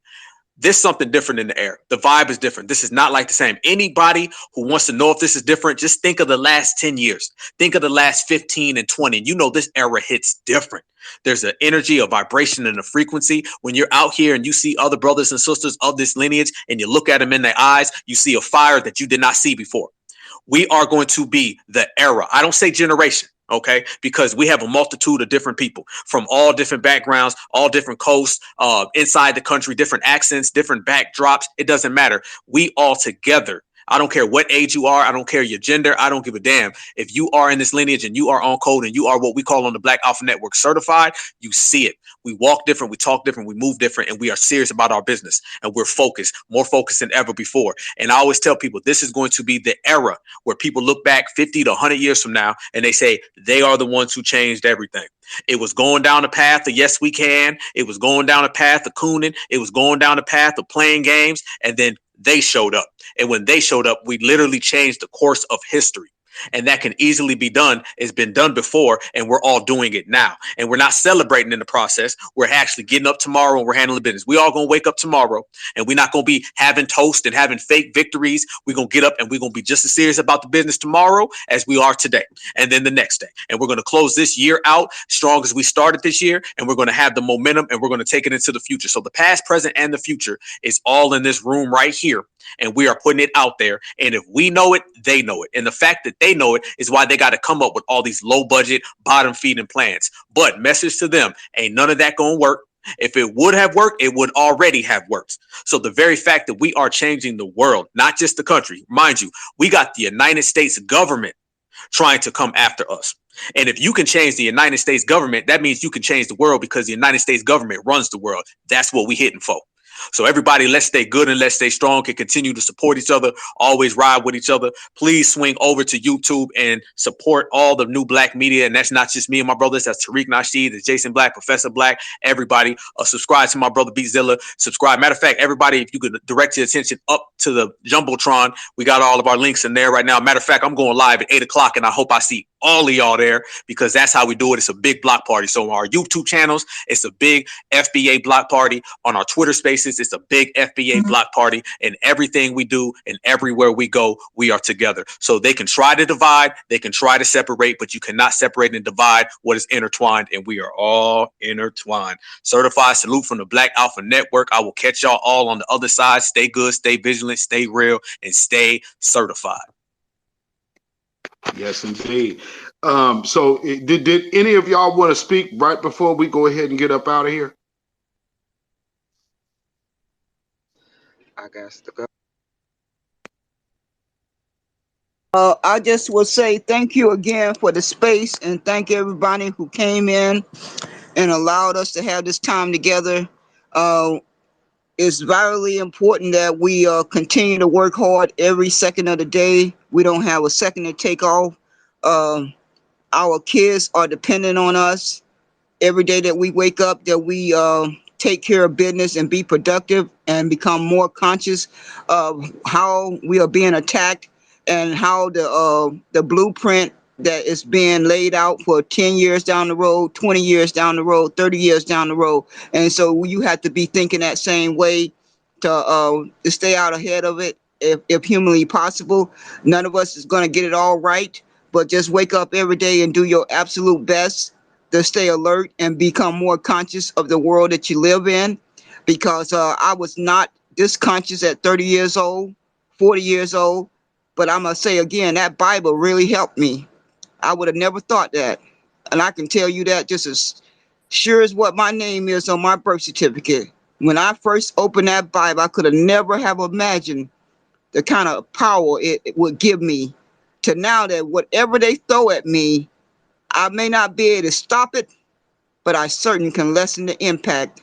And I know how to analyze it, dissect it upwards and sideways now before the impact hits me right smack dab in the face, so I can stay out ahead of this madness. It's diabolical, but you got to be on your P's and Q's, because you deserved it. You deserve your life. You deserve your birthright. I deserve my birthright. And my birthright is that I should live out my days how they are meant to be, however I choose to live them out. And some human beings don't want to allow that to happen. So since you do not want to allow me to live out my birthright, then I got to do everything I can to stay on my P's and Q's to let you know what time it is, that you got the wrong person. You're not getting ready to take my birthright away from me. No, sirree, buddy roll. We are all connected. We've been connected from birth, and we're going to be connected until we leave this world. So blessings to everybody. Thank you. Peace and blessings and protection be up on you, sister. Lion of Judah, and then we're gonna go to Iron Malt and then East Siders. Go ahead, Lion. Thank you, guys. Also, I got a question. How is Warnock doing on the ground? Because today is the runoff. I hear this bastard's up 4 points in Georgia. I hope he loses. What are you hearing? I appreciate the question, family. What I'm hearing right now is you're absolutely right, family. I believe that the Democrats have made a massive push towards the end. I think they've seen how desperate it was and how dire the situation was. So if you notice, I mean, they pulled out Obama. Got him like completely off the couch and got him to come on down. They've been spending a lot in terms of the mail that I get. It's completely Raphael Warnock. If you could just gauge off of spending, then you see Raphael Warnock has to be outspending Herschel Walker, probably 4-1. 4-1. Actually, I had the numbers. I can't recite them right now, so I don't want to give you any false numbers, but I had the numbers, and he spent an extra couple $1 million just in the last couple weeks since the midterms. So I'm hearing right now absolutely that Raphael Warnock is ahead of Herschel Walker, and he's closing stronger. And I think what it was is on the midterms, they seen the way Stacey Abrams performed, and even they seen how Raphael performed, and it really wasn't strong. So they went into hyperdrive, and they threw a lot of money at the situation. A lot of money at the situation. As a matter of fact, when you travel where I'm at, all you see is Raphael Warnock signs everywhere. You don't see too many Herschel Walker signs. And that's not to say that Herschel Walker isn't spending, but you see that Raphael Warnock genuinely, truly has the Democratic machine wholeheartedly behind him because it was the 11th hour. And I believe that had he lost this election, I'm not sure if he would have been a politician anymore. To have one term and to lose to Herschel Walker, that is basically retirement. So he was looking at his retirement. The Democrats were looking at their retirement, and they went into hyperdrive and overdrive, and they sent out every damn church folk, old boule person, young person, everybody they could find. They had him out here. I mean, literally, you're walking down the street and you see, I'm not lying, family. I'll post it. Everybody, go ahead and get on my Twitter tomorrow, and I will post it. You see Raphael Warnock signs in the woods.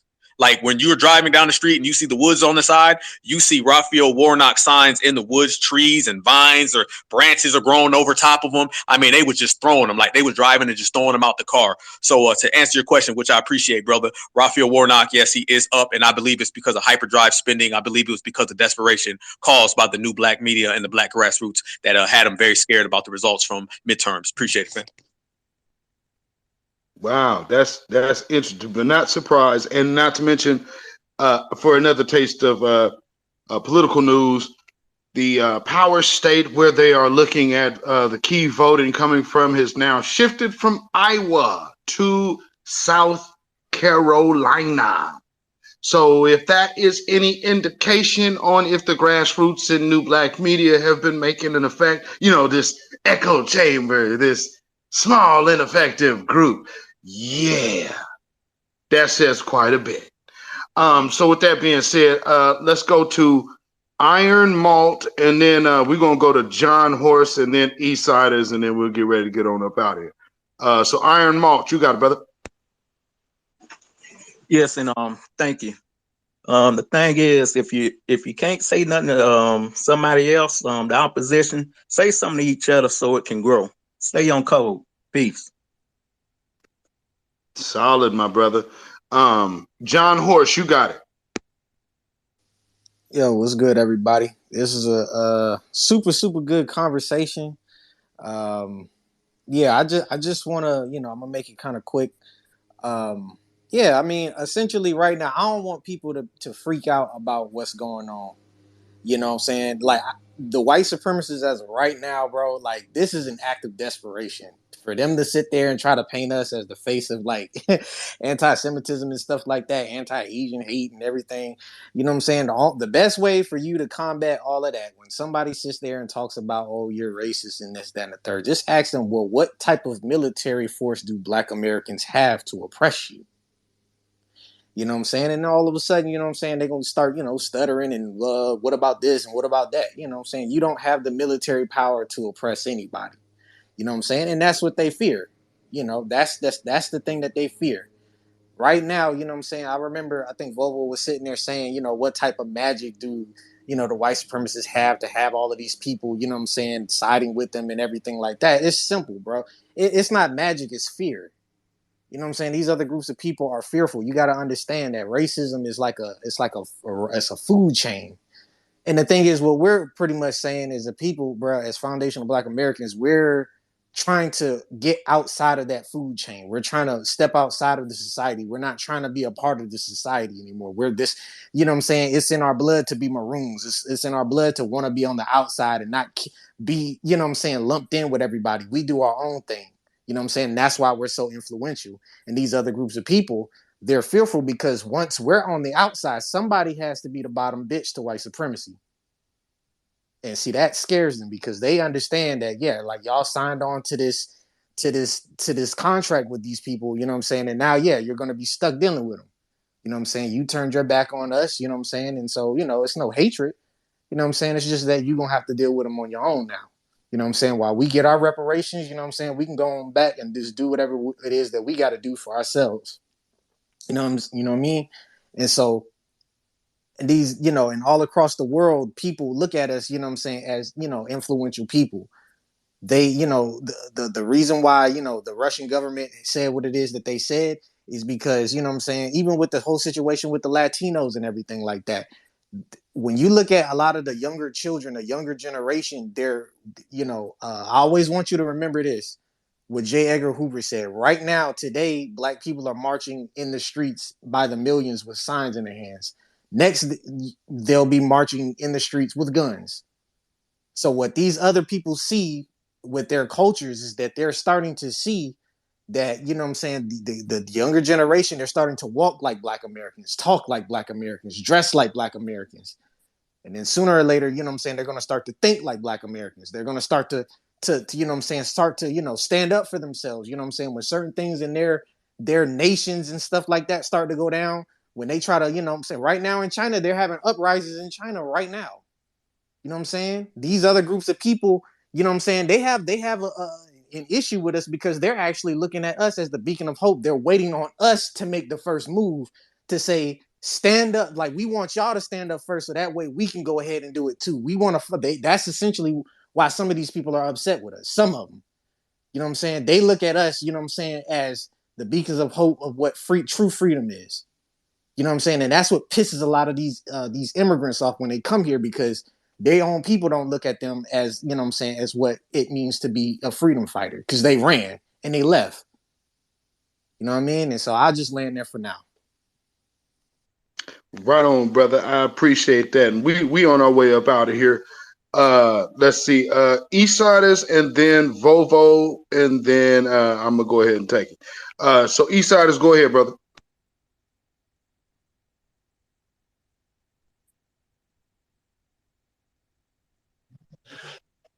Yeah, peace to the chat, fam. You know what, man?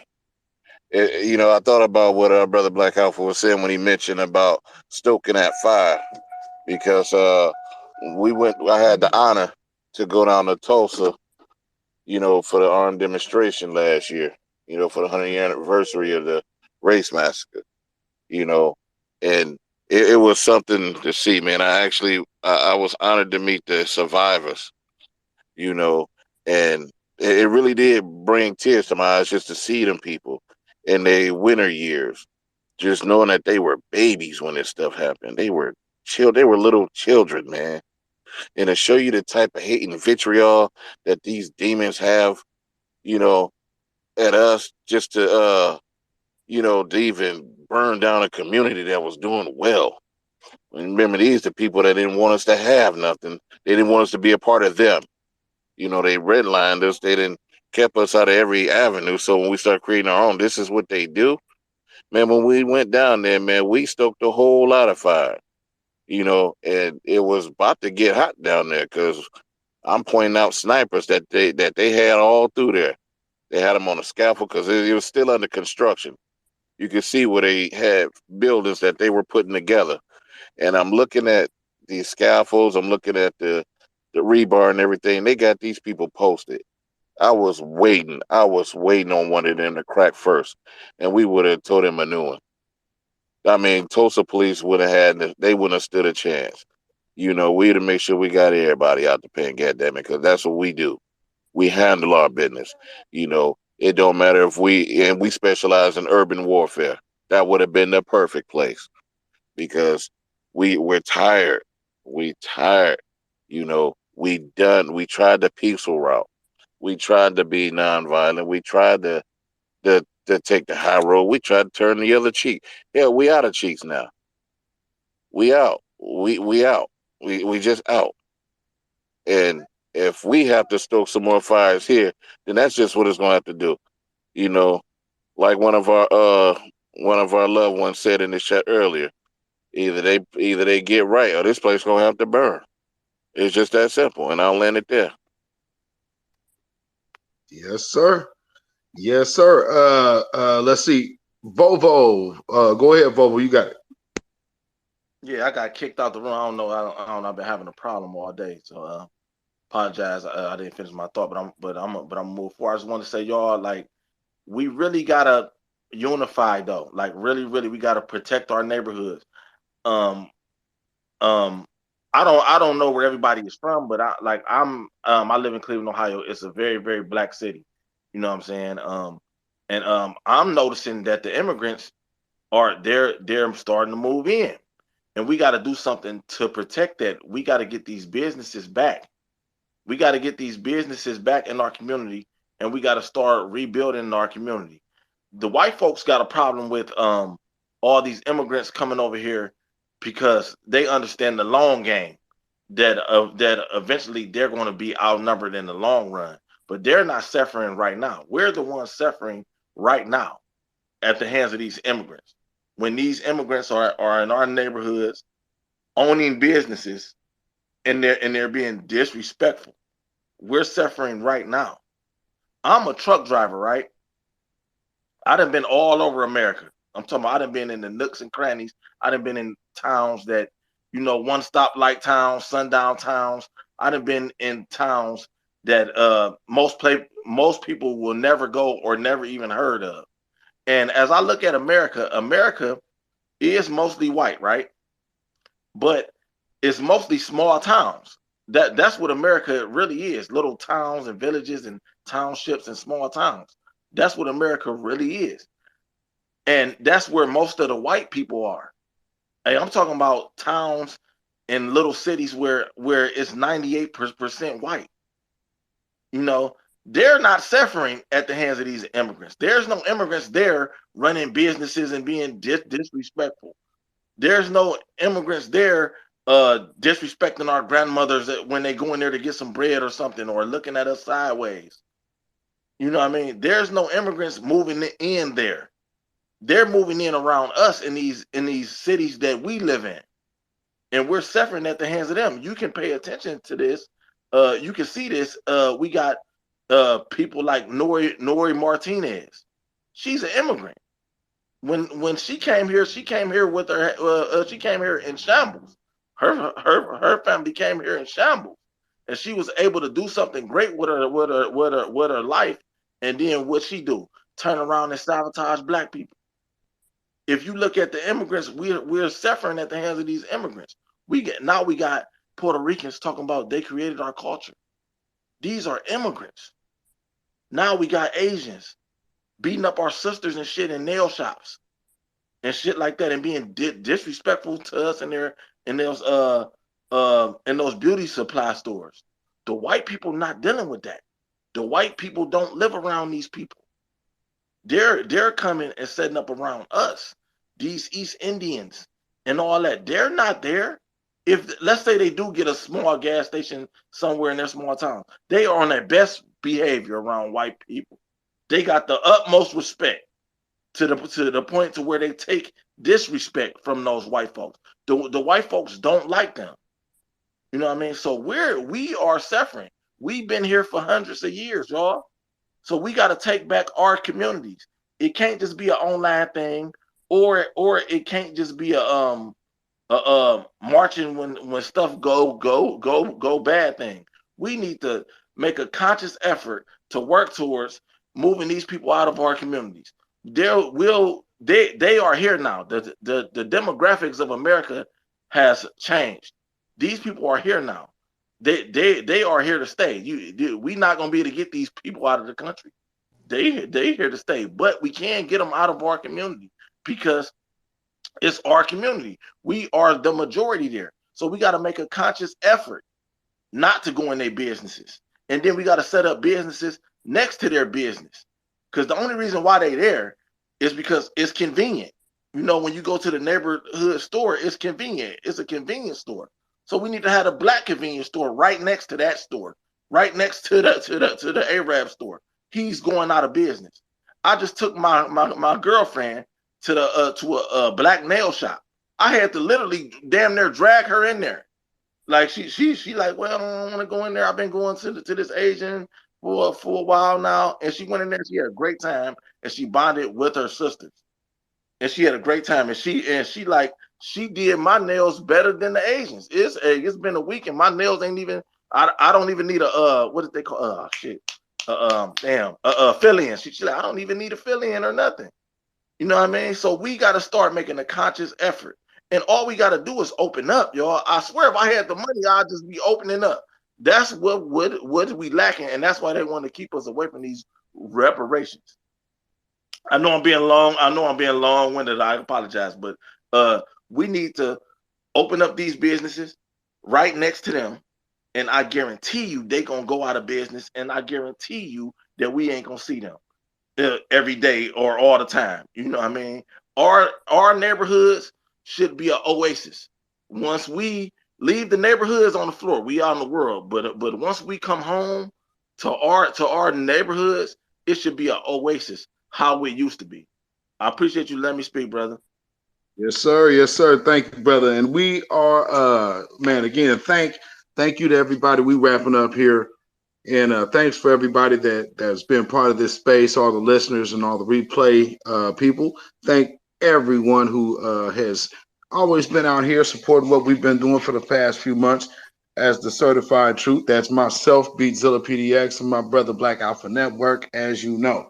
So with that being said, I'm just going to tell you like this, man. We always have to make sure we stay at the ready and stay vigilant because we have nothing but opposition out here because we have no friends. So with that being said, just make sure that you look out for one another. And if you see something like this, make sure that you speak up on these outsiders that are trying to speak on inside business because they do not speak for the collective at all, nor do they mean the collective good. So before I let my brother close it out, I'll just tell y'all this. Black first, black first, black first. Have a great night, y'all. I'm going to pass it on to my brother. Go ahead and close us out, bro.